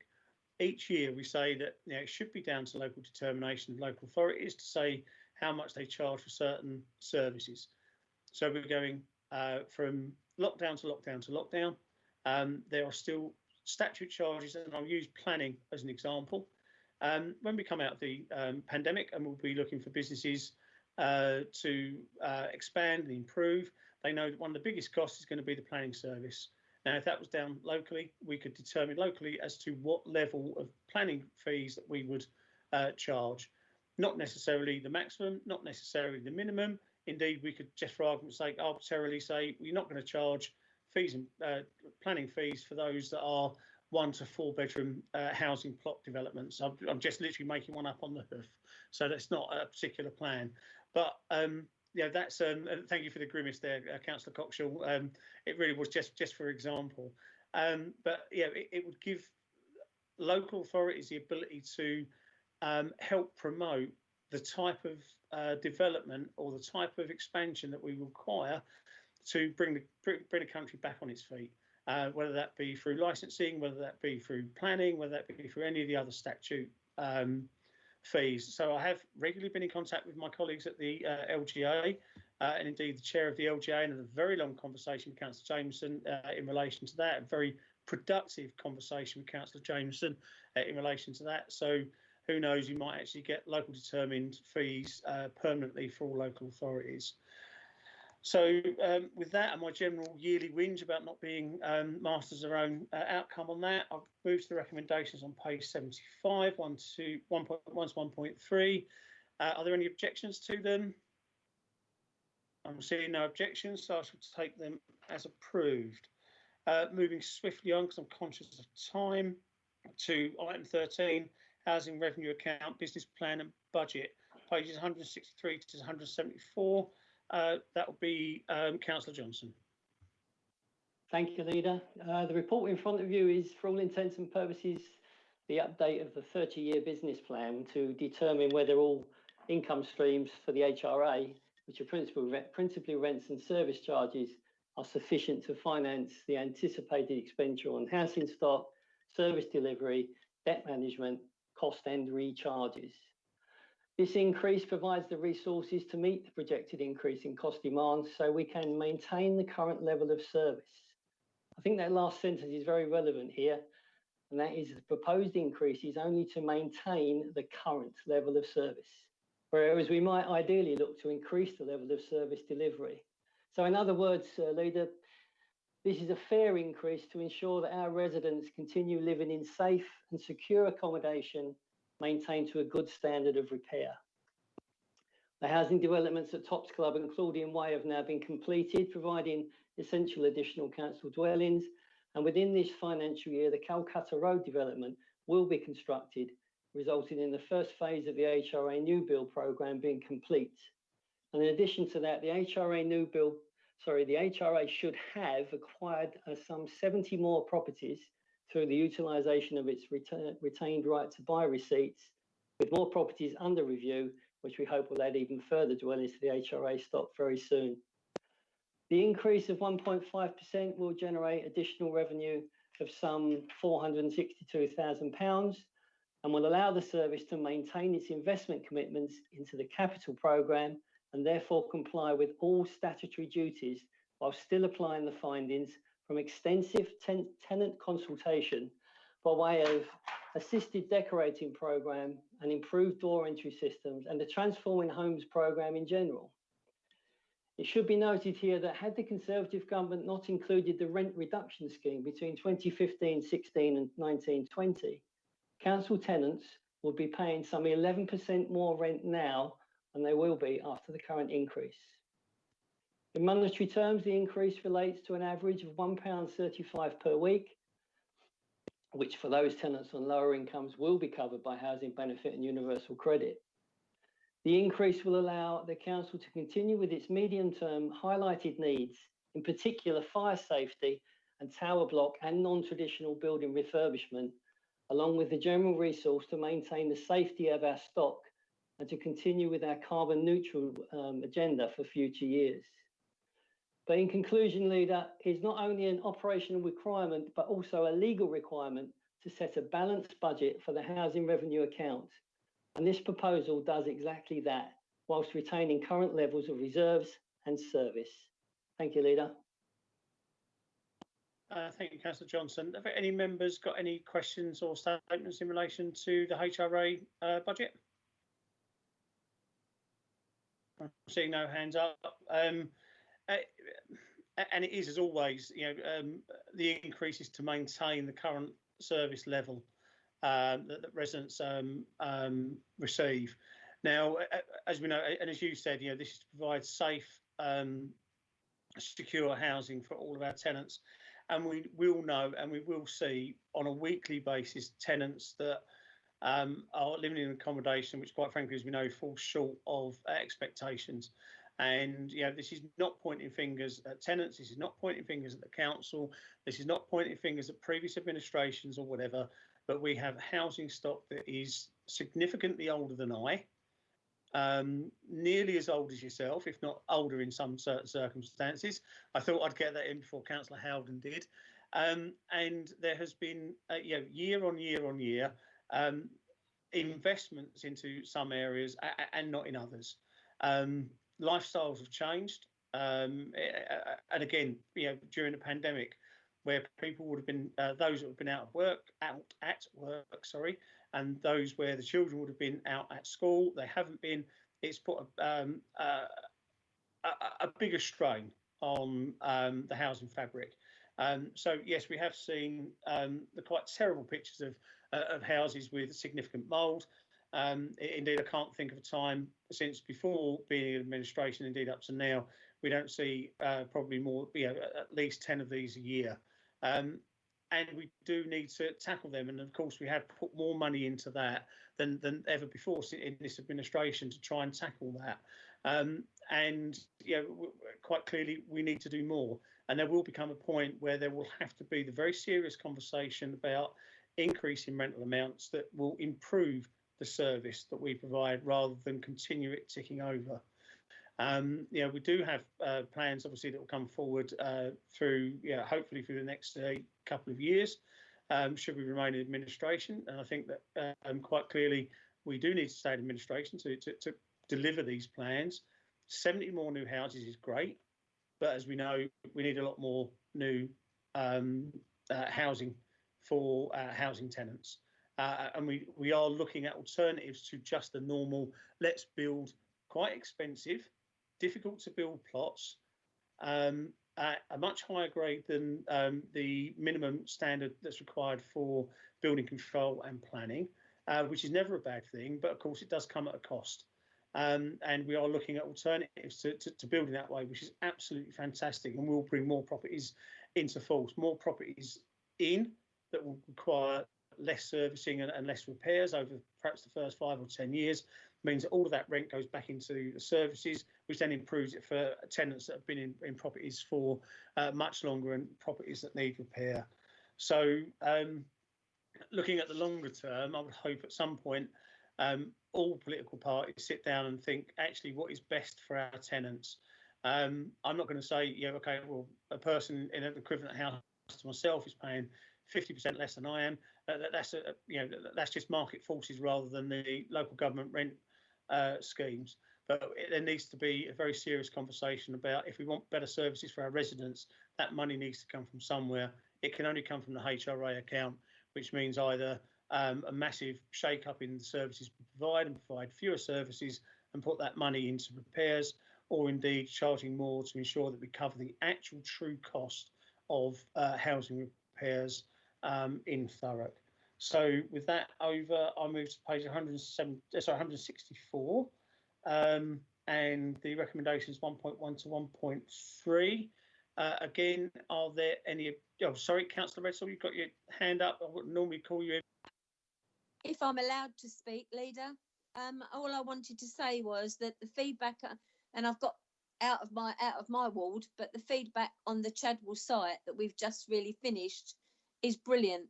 The feedback I'm getting for that, if people get a house in there, it's absolutely beautiful. It's been done in a very brilliant way. I just wanted to say there's some positive there. Thank you.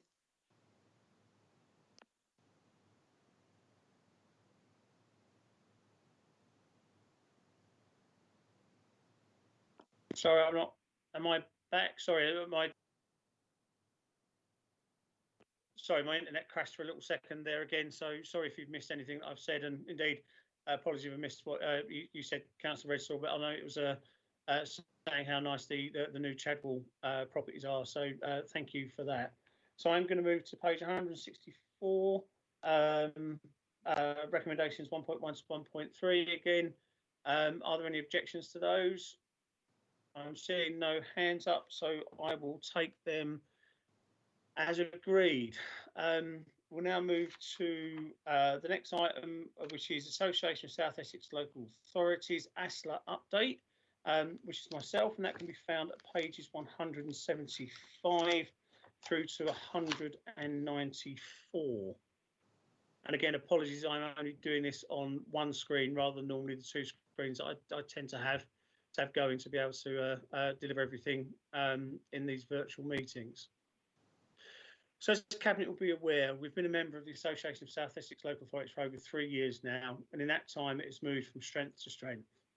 The purpose of the association is to work cross-boundary, across Thurrock, Brentwood, Basildon, Castle Point, Southend and Rochford to improve the infrastructure deficit that we experience in South Essex, to ensure that we're working together rather than competing for public and private sector investment that will benefit the 800,000 residents who live in our council areas, and to ensure we work to government housing targets, that we do so without putting all the strain on the existing infrastructure, causing it to collapse.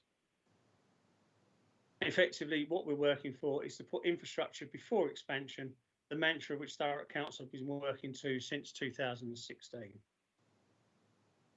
Since its formation, it's had a number of successes which have seen over £24 million worth of funding secured from central government for cross-boundary work, including, as I keep on mentioning, in the improved digital connectivity programme and for strategic planning. However, as we move forward, we need to strengthen the governance model to ensure future funding, be it private or public, is being fully auditable and managed properly. This extra strength in governance, again, gives further confidence that Acela is delivering good quality improvements for our residents. I must stress that Acela has, as I say, has been up and running for over 3 years now, nearer towards 4. And with the Thames Estuary Growth Board that's come in place since then, has had their endorsement in the work that we are doing, because it's looking to get rid of those arbitrary lines on a map that were set by central government to give local government some boundaries. Because quite frankly, business doesn't see boundaries, residents don't see boundaries, and we shouldn't be working solely within them. So before I move on to the work undertaken and possible income streams, Acela will be able to progress with the move towards a joint committee. I am going to outline what this paper isn't. The joint committee is not creating one massive council across South Essex. It will not take the decision-making processes away from the 6th district, 2 unitaries, nor indeed the county council, where they have responsibility for service such as strategic highways, for example.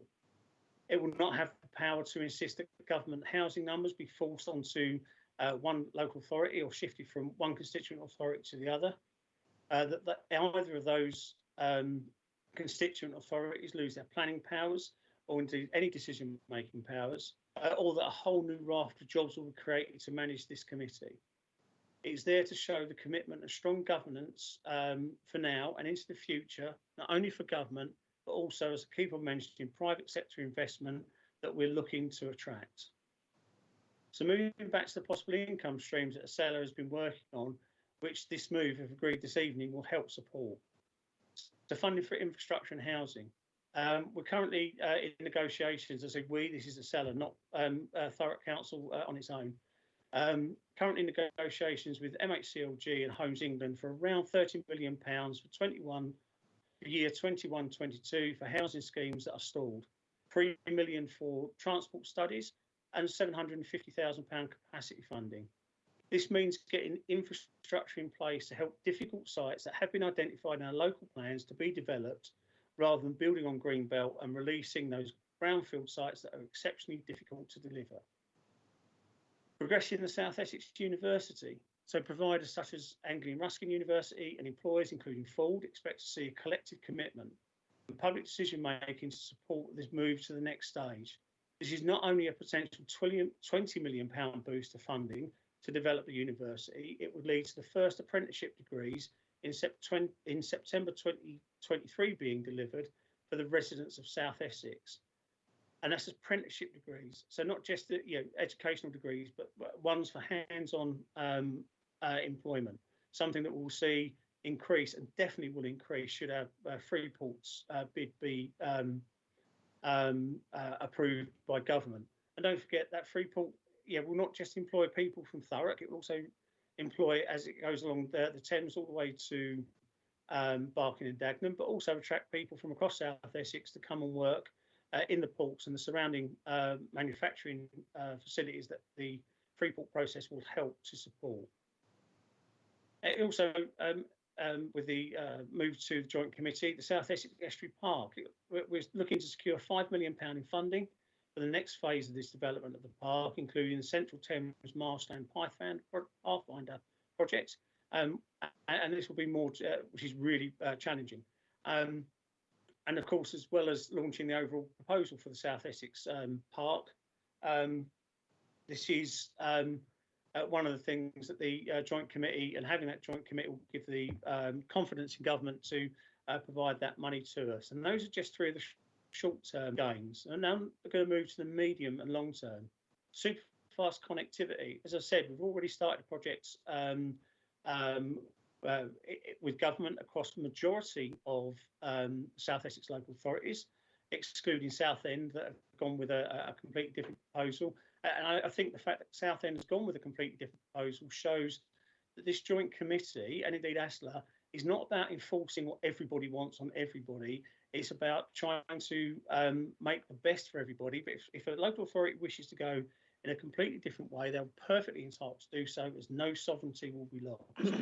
So the Thames Estuary Lead on Digital Connectivity estimates that the level of private and public investment funding needed for South Essex to build connectivity that will really support a world-leading businesses is around 2.5 billion. And next best bid to DCMS for further £5 million worth of fibre to further connect rural areas to further build confidence will be gained by the joint committee being set. Now, again, that's not just in Thurrock. It's most certainly not just in Thurrock. That's across all the rural areas across the South Essex grouping. Infrastructure and housing. We're working again with strategic place-based partnership with Homes England and funding in a multi-year spending review. This includes the potential of an extra 250 million to deliver the pipeline for infrastructure on for stalled homes that have been identified in every South Essex council. That is over and above the £30 million already mentioned. And again, this is to get those schemes that have already got planning permission but have stalled because it's very difficult to get the infrastructure in. They're difficult sites, as we've seen in Thurrock.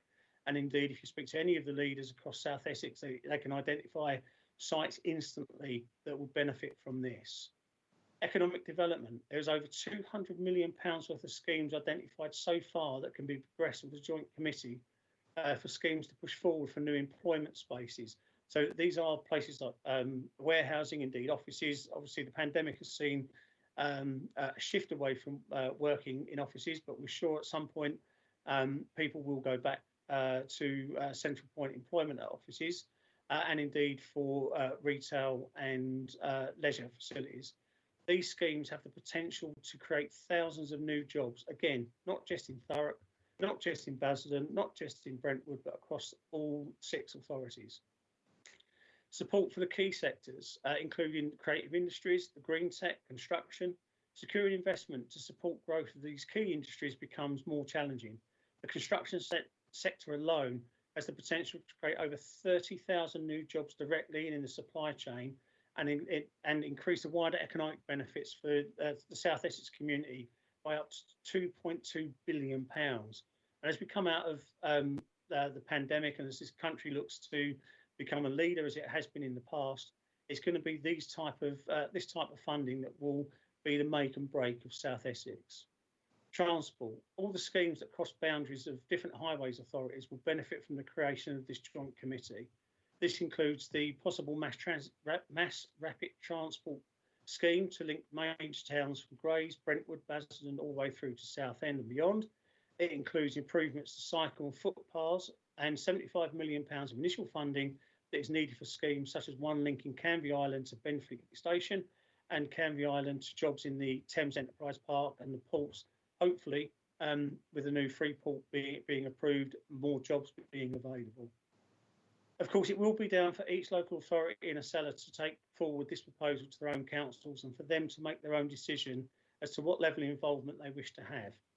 However, I would hope that the benefits that I've laid out for the residents of South Essex this evening, that all those will be echoed in those decision-making meetings across South Essex as and when they happen, and they're not put at risk by those not wishing to join the joint committee.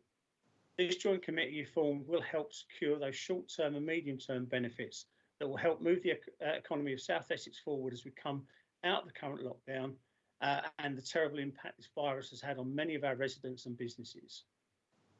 Now, this would be a really good time to mention. This is not the only memorandum of understanding that Thurrock will be looking to agreeing at this cabinet before the next local election.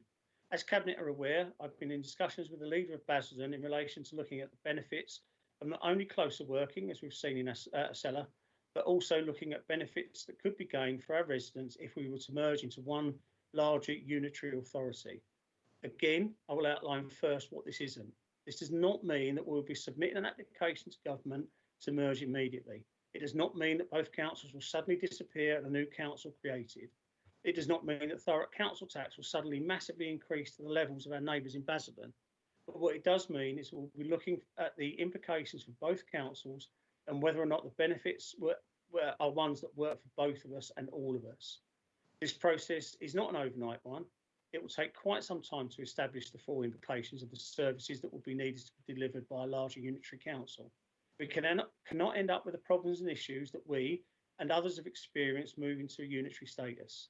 The last thing we'd want to do is to rush into this and not be fully aware of the impact on, for instance, adult and children's social services and the care they provide, public transport, or indeed for waste, or any of the services that are currently carried out by Thurrock and indeed currently carried out by Essex County Council, and would have to be massively expanded should there be a merger agreed in the future. We saw last year that our government sees local government reform as something that needs to happen. Unfortunately, due to the pandemic and the increasing infections, local government reform was put on hold for a majority of those areas that were looking to reform. Government has been very clear that there needs to be more consensus and consent locally for reform to take place.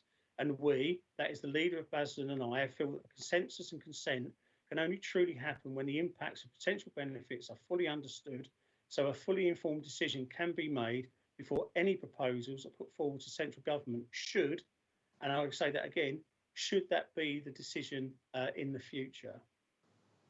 So with that, I put the cabinet paper forward as outlined and open it up to questions. I see, whilst I've had the other screen on, I've got 3 questions. First of all, Councillor Howden.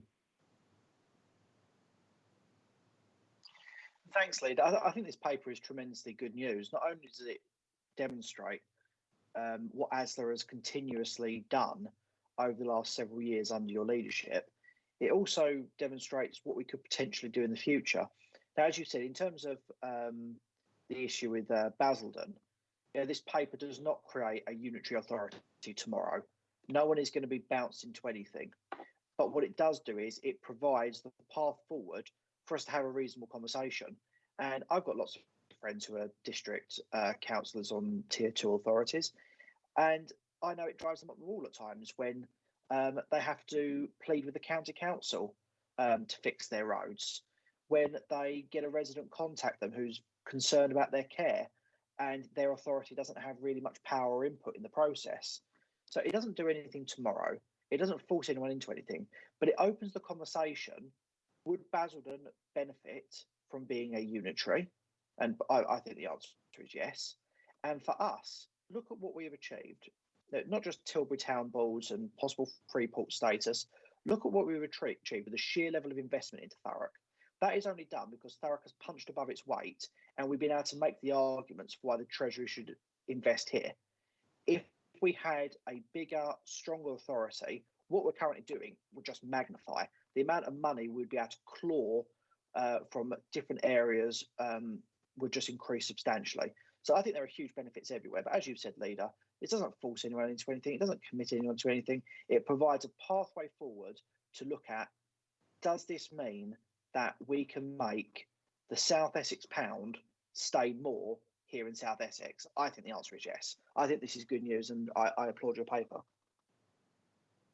Thank you, Councillor Howden. And obviously, need to separate the two. It was the second announcement about the memorandum of understanding that will come next month would be obviously to look at the work directly just with Basildon. That does not mean we will cease working with a seller. Quite frankly, the years of working with a seller has paid off in many ways for many local authorities.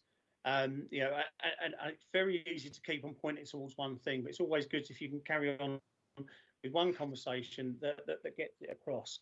So with the DCMS full fibre networks, local full fibre network programme we're going through, I believe Rochford, which is, for those that don't know, is the local authority the other side of Southend.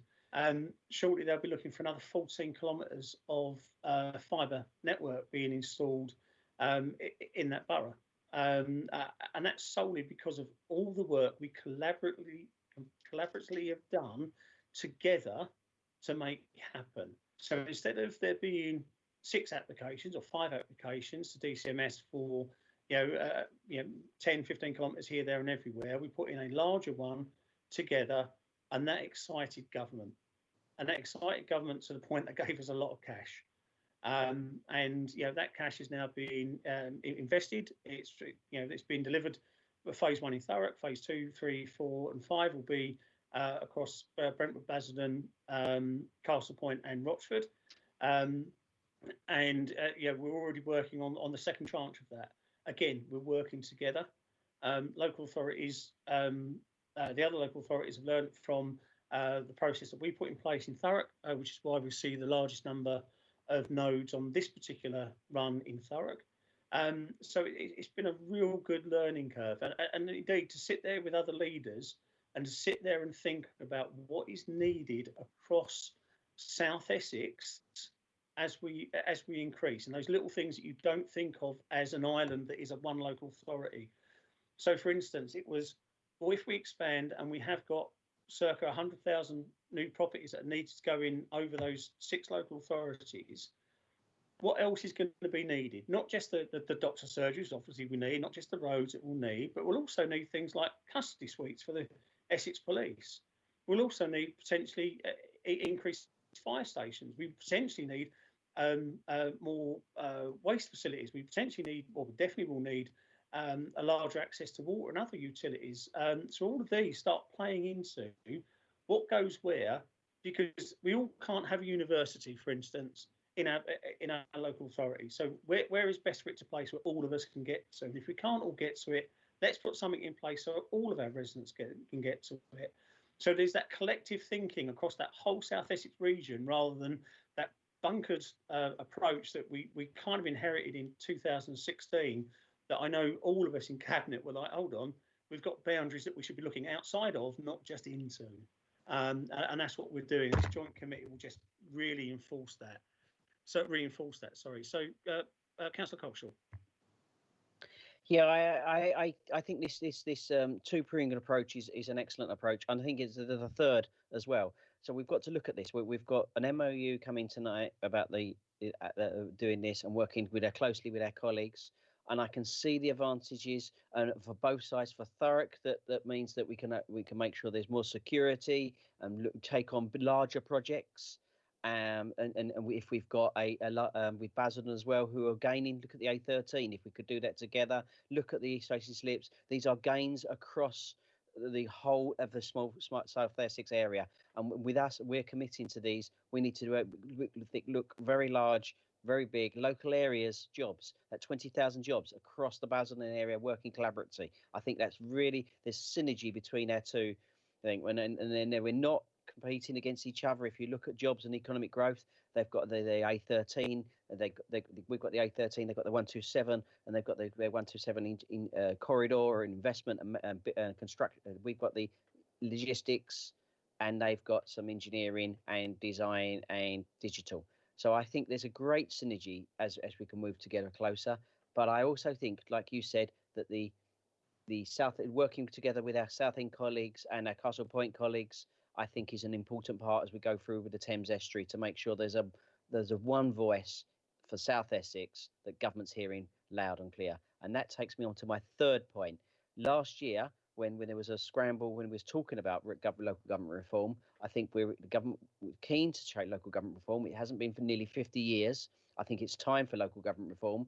And if we're first to put our names in and where we're thinking, we're leading the charge. And I think Basildon and ourselves need, and then with our South Essex authorities, saying what we think, and it's local people first, is exactly the right route I would say. Instead of actually being the defensive, we're being open, honest, transparent, saying these are some good ideas, and I'm hoping to see over in the coming months some advantages come from Basildon, which the Councillor Howdens has just mentioned, and the advantages that will be for Thurrock in the size and the opportunities that opens up in size and savings that can make across the whole borough, and for making sure we have low council tax across both areas. Thank you.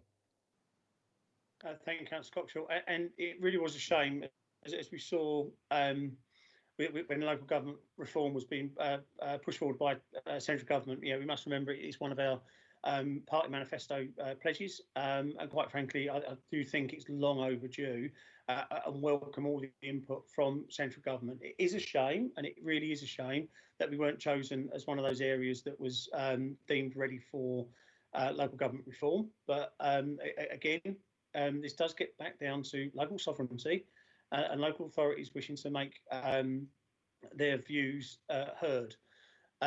So were we ready for that as a South Essex local government reform area? No, we weren't. Did government recognise that? I don't know why they didn't recognise us as a natural economic corridor. I can't think of any place more of an economic corridor that if we just take Thurrock, Basildon, and all the way through to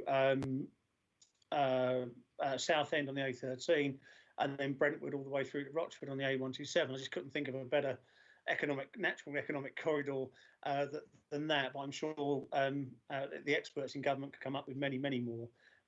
So hopefully by number one, the Joint Committee, which is obviously what we're looking to approve tonight, will show that much stronger collegiate working across South Essex, if it's agreed not just by us but by the other local authorities at whatever level they feel that they are comfortable with coming into. And of course, separately next month, and we don't obviously want to have to repeat this again next month, of the benefits we will see that from an MOU working to looking for the benefits of working closer and indeed potentially merging with Basildon. But we can't escape that we do need to be the masters of our destiny. It's quite open and clear that when local government reform propositions being put forward by Essex, which all Essex leaders, including myself, sat in the meetings of them, and it was not just Thurrock that was saying actually we don't think that this is the right thing for it to be led in the way that it was being proposed, but and I will support Essex County Council in this, that they sat and listened and understood. I think there's more than 50% of the local authority leaders in Essex said no to their proposals. And one of the things that central government say must happen, there must be collaborative working and everyone being in agreement. And as I said, mainly with the MOU that will come forward next month at next cabinet, is that we need to be informed and be able to make an informed decision. Equally, this joint committee puts us in a much stronger position to understand how local government reform, depending on what's put forward, could work across South Essex. It doesn't necessarily mean mergers. It doesn't necessarily mean forming whole new brand new councils. It also means councils working in different formats, as we've seen, with municipal districts and cities further up north in the country. Councillor Hebb. Sorry, Leader. Thanks for that. A lot of the points that Councillor Held and Councillor Cockshall and yourself have made, some of the stuff I was going to go to, but undeniably, Essex as a county council and a tiered authority has a large voice which has and can make heads turn. But I always go back to the point that those who speak about this don't always speak for everybody, and the identity of Essex is not necessarily pre-designed by a set of offices in Chelmsford. And there is history here in Thurrock. There is a reason why we are no longer part of that model. And if there are other authorities which are asking the same questions in line with our party manifesto, in terms of seeing what a potential partnership working could lead to, whether that be unitary or whether that be just co-working, it might be that they've decided to look at their neighbours rather than their overlords up north, in terms of what benefit it can bring to the area. I think one of the points raised earlier was that cross-border work or availability. The east of the borough is quite fluid in terms of work demographic moving into Basildon and Basildon into Thurrock. Likewise, leisure. That is something that's been happening for a period of time, so there's commonality there. And I think it just goes back to the start of the evening where we were talking about our own overview and scrutiny arrangement. If you go back to page 30 in the report, or in the pack that we've got tonight, Leader, one of the considerations that overview and scrutiny have asked of the Cabinet to consider is the consideration of wider opportunities working with other local authorities to support further cost savings. We're not saying that is going to happen from this, but it could do. So a sound report, and like you say, Leader, exceptional progress over a longer period of time, which is tangible benefits, and I completely support the paper. Thank you, Councillor Hebb. I mean, again, I'm going to have to separate, obviously, the announcement of what's coming next month and back to the paper that's in front of us tonight, and that's for for us to agree that we'll approve the establishment of this joint committee with our local authority being part of that. Again, we are the first to move just because of the way that the decision-making process works at other local authorities. We are the first to move this paper, I understand. So it could well be that other local authorities don't wish to be full members. It could be that they may not wish to be a member at all. And then, of course, between ASLA, we will have to work with that and see what happens next. But I think I've outlined in the short and medium term a significant number of gains, not just for Thurrock, not just for Basildon or Brentwood or Southend or Castle Point or Rochford, but for all of us collectively. And I really would hope that, members, both those that are in administration and indeed those in opposition, look to this and look to the benefits of this and not turn it into a political football saying you are selling insert name of local authority down the river. That is not the case. We've been working close now for nearly 4 years. And I hope that, some of the work that we've put in, or more of the work, sorry, that we've put in is going to start to get results, as we've seen with the digital infrastructure programme. And, I outlined, £30 million for pretty much instantly, or very soon, sorry, from Homes England in relation to getting stalled projects, stalled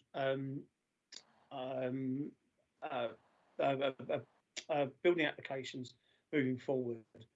Potentially, significant amounts more money, 200 odd million in the future. So these are really big hits in the short and medium term that I hope that the leaders of other local authorities look at and say, actually, do you know what? We do need to be part of this. Yes, it does cost us money. Yes, it does cost the leaders a significant amount of time. And indeed, I've got to thank our officers and indeed officers right across the ASLA programme for the amount of extra work they also put in for this. I think there's only one extra officer in total that we've paying for across the whole 6 of us that's over and above normal establishment to make this happen, and looks to see the benefits. At the moment it's a 7-to-1 the amount of money we put in to the amount of money we've got back out of it. So hopefully that will continue. So with that, unless there's any other statements, we've got recommendations on page 175 and 176 from 1.1 to 1.4. And again, are there any objections in relation to this? I'm seeing none. So we're going to move that as approved. And one of the things, I just cannot wait till next month to be able to speak again at length that the memorandum of understanding that we're looking for with our colleagues at Basildon. So with that, I notice the time is coming up to 9:15. We have 2 more items on the agenda, so it's my intention to agree with your permission, standing orders to be extended by sufficient time to allow this the 2 items to be discussed. Is that agreed? Agreed. Great. Hopefully it shouldn't be too long, but they are still 2 quite important items. So with that, I move to item 15, active travel tranche 2, which is Councillor Maney, the papers which can be found on page 195 to 210.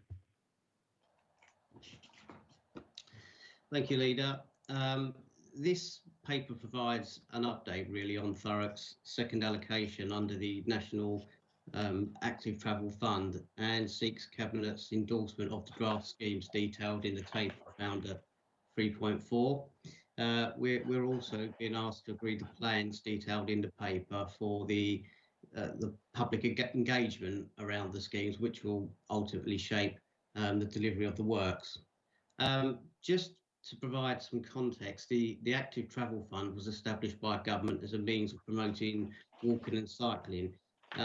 The initiative was really born out of the current pandemic, where we saw increased numbers of people opting for more sustainable means of travel, and the government has rightly sought to embed this as a long-term change. So it's launched the Active Travel Fund, which allows councils like Thurrock to submit bids to support localised schemes in their own localities that promote walking and cycling journeys. Towards the end of last year, the Secretary of State for Transport announced that Thurrock will receive a tranche 2 allocation of £690,000. This follows an earlier tranche 1 allocation of £288,000, which was to allow temporary walking and cycling schemes. And I think you'll agree it's worth noting here that if you take these two funds and combined, it means a very generous allocation from this Conservative government of just short of £1 million. That's £1 million we knew nothing about this time last year, and the context in which it's been awarded is obviously not a nice one, but nonetheless this is major investment in Thurrock. And I think we've heard tonight of other money coming from central government in terms of the Towns Fund and other investment. This is another example of a Conservative government investing in Thurrock, and I'm personally very grateful for that. But just moving on, returning to the list of schemes detailed in the paper, I mean, there are indicative costs alongside each scheme, but one of the things I really do need to stress that these figures are really approximate costings. There's no design work here. We haven't gone out for consultation. We don't know what residents want. So it is very difficult to put accurate figures around these, and they are only a guide. It's inevitable they'll change as we move towards implementation. That said, anyone who's read the report, I think it's quite obvious that the schemes there and the costs of delivering those schemes will far exceed the allocation that I just mentioned under the Tranche 2 allocation. I've got to say that's quite deliberate. It's important that we present a broad range of schemes to the public for their views, but the council's also given a very clear undertaking that we'll seek to deliver those schemes which win public approval, but which can't be funded from the Tranche 2 allocation by other means. So we'll look at other alternative funding streams like capital funding and possibly Section 106 money. There's also something I wouldn't hang too much on this, but there's also some anticipation that the government might invite future bids from councils under a Tranche 3 scheme or a variant of the scheme, and it's important that we have a bank of schemes ready to go if that's the case. I don't think there's much more to be said because it's quite a straightforward report. We've been asked to look at the schemes that we've arrived at and give tentative approval and approve the consultation around that. We're not making an absolute decision tonight. We're just going forward and seeking views. I suppose one final comment is to note that this has been to Planning, Transport and Regeneration Overview and Scrutiny Committee last night. There are no comments or recommendations, so I would really ask members to approve the recommendations on page 196. Thank you, Councillor Mooney. I'm going to allow Councillor Howden to come straight in there. Councillor Howden. Thank you, Leader. Obviously, I'm talking principally as a ward councillor. I'm thrilled with the investment of circa £250,000 that's been designated for homesteads. I'm really pleased with the draft idea that officers have come up with in terms of building out parts of the road to create a space in between those build outs and the curb, which will allow for a cycle route that transverses practically my entire ward. And also will make the road less straight and less unobstructed to bring down speed, which obviously is vital for the people on Branscombe Avenue and enables safe cycling. And most importantly, no speed bumps, which residents are very opposed to. I'm really grateful to Councillor Maney and for the transport team for listening to the comments that I've been making for the last couple of years and coming up with an innovative idea of how to really give some support to Branscombe Avenue. So thank you, Councillor Maney, and please pass those comments on to your directorate. Obviously, I'm very passionate about this. Could the portfolio holder just reassure me that Branscombe Avenue will be funded from this current tranche of funding, please? Yeah, thank you, Leader. Thank you, Councillor Howden. I think before moving to a straight answer now, I do think it's worth, if I can just take members, I think it is. It's 2.3 of the report. It basically explains how we've arrived at these schemes, and there's no matrix, there's no formula for this. It is literally, we have developed these schemes based on feedback from the community, feedback from walking and cycling groups, and as it tells us, feedback from ward members. I think that insertion there, feedback from ward members, is in that report specifically because of the contribution which has been made by you and Councillor Collins in respect of Branksome Avenue. Even before we even knew of this fund, you and Councillor Collins have been banging the drum for some kind of intervention in Branksome Avenue for as long as I can remember. You've been steadfast in saying that we have to look at doing something. That's why it's there. You've got this far. Branksome Avenue is on the scheme because you as ward councillors have been representing your residents and their interests, and you have been steadfast in saying we have to do something. So we've already got to this stage where we're looking at Branksome Avenue because of the contribution you've made. But in answer to your question, I think if we come up with a scheme that meets residents' approval, I'm sure we will, if that same scheme meets with officer and portfolio holder approval after we've looked at the feedback, then the simple answer is yes, Branksome Avenue will be funded under this tranche 2 allocation. Excellent. Thank you for that, Councillor. Any other questions before I chip my bit in? No. I mean, having a bank of different schemes that are ready to go or partially ready to go, not necessarily designed, not necessarily gone to local consultation, but to be there in you know, as a seed ready to go, it is absolutely fantastic. I mean, yes, we may get more government money, and as you quite rightly say, this government's been quite generous when it comes to allocations, not only for the temporary works, but indeed for this works. And I'm sure, like most local authorities, we could spend another 20, 30, 40% on whatever central government gave to us in the form of taxpayers' money to deliver this. So having these not so much shovel ready, but certainly ready projects are ideal. It gives us some focus again when we're looking at Section 106 agreements. You know, most people just see, you know, the Section 106 agreements. That's gained from a large planning or local planning application, and there'll be X £1,000s for local transport schemes, and that's all it says. Local transport schemes. Where does that money go? What's it being spent on? But to have something that we can hang a hat on and say, actually, you're going to be adding to the traffic, or you're going to be adding to the foot traffic between a particular place and somewhere else, and that falls within this scheme. We know that money will go towards that. So the when it comes to planning, we can, you know, the planning applicant can say, and part of our 106 money will be going towards this particular scheme. So it makes it more transparent for residents to see what's happening in Thurrock. And I would hope that we'd have some more shovel-ready regeneration schemes, housing schemes, schemes like this, which will decrease the borough's carbon footprint as well. And that's the bit that we actually do have control over. So this is nothing but a plus. Yes, it would be great if all of this was funded. If we could just, you know, kick it all off and have it done before 2022. But the reality is that's not quite the case. We still need to go through residents' consultation.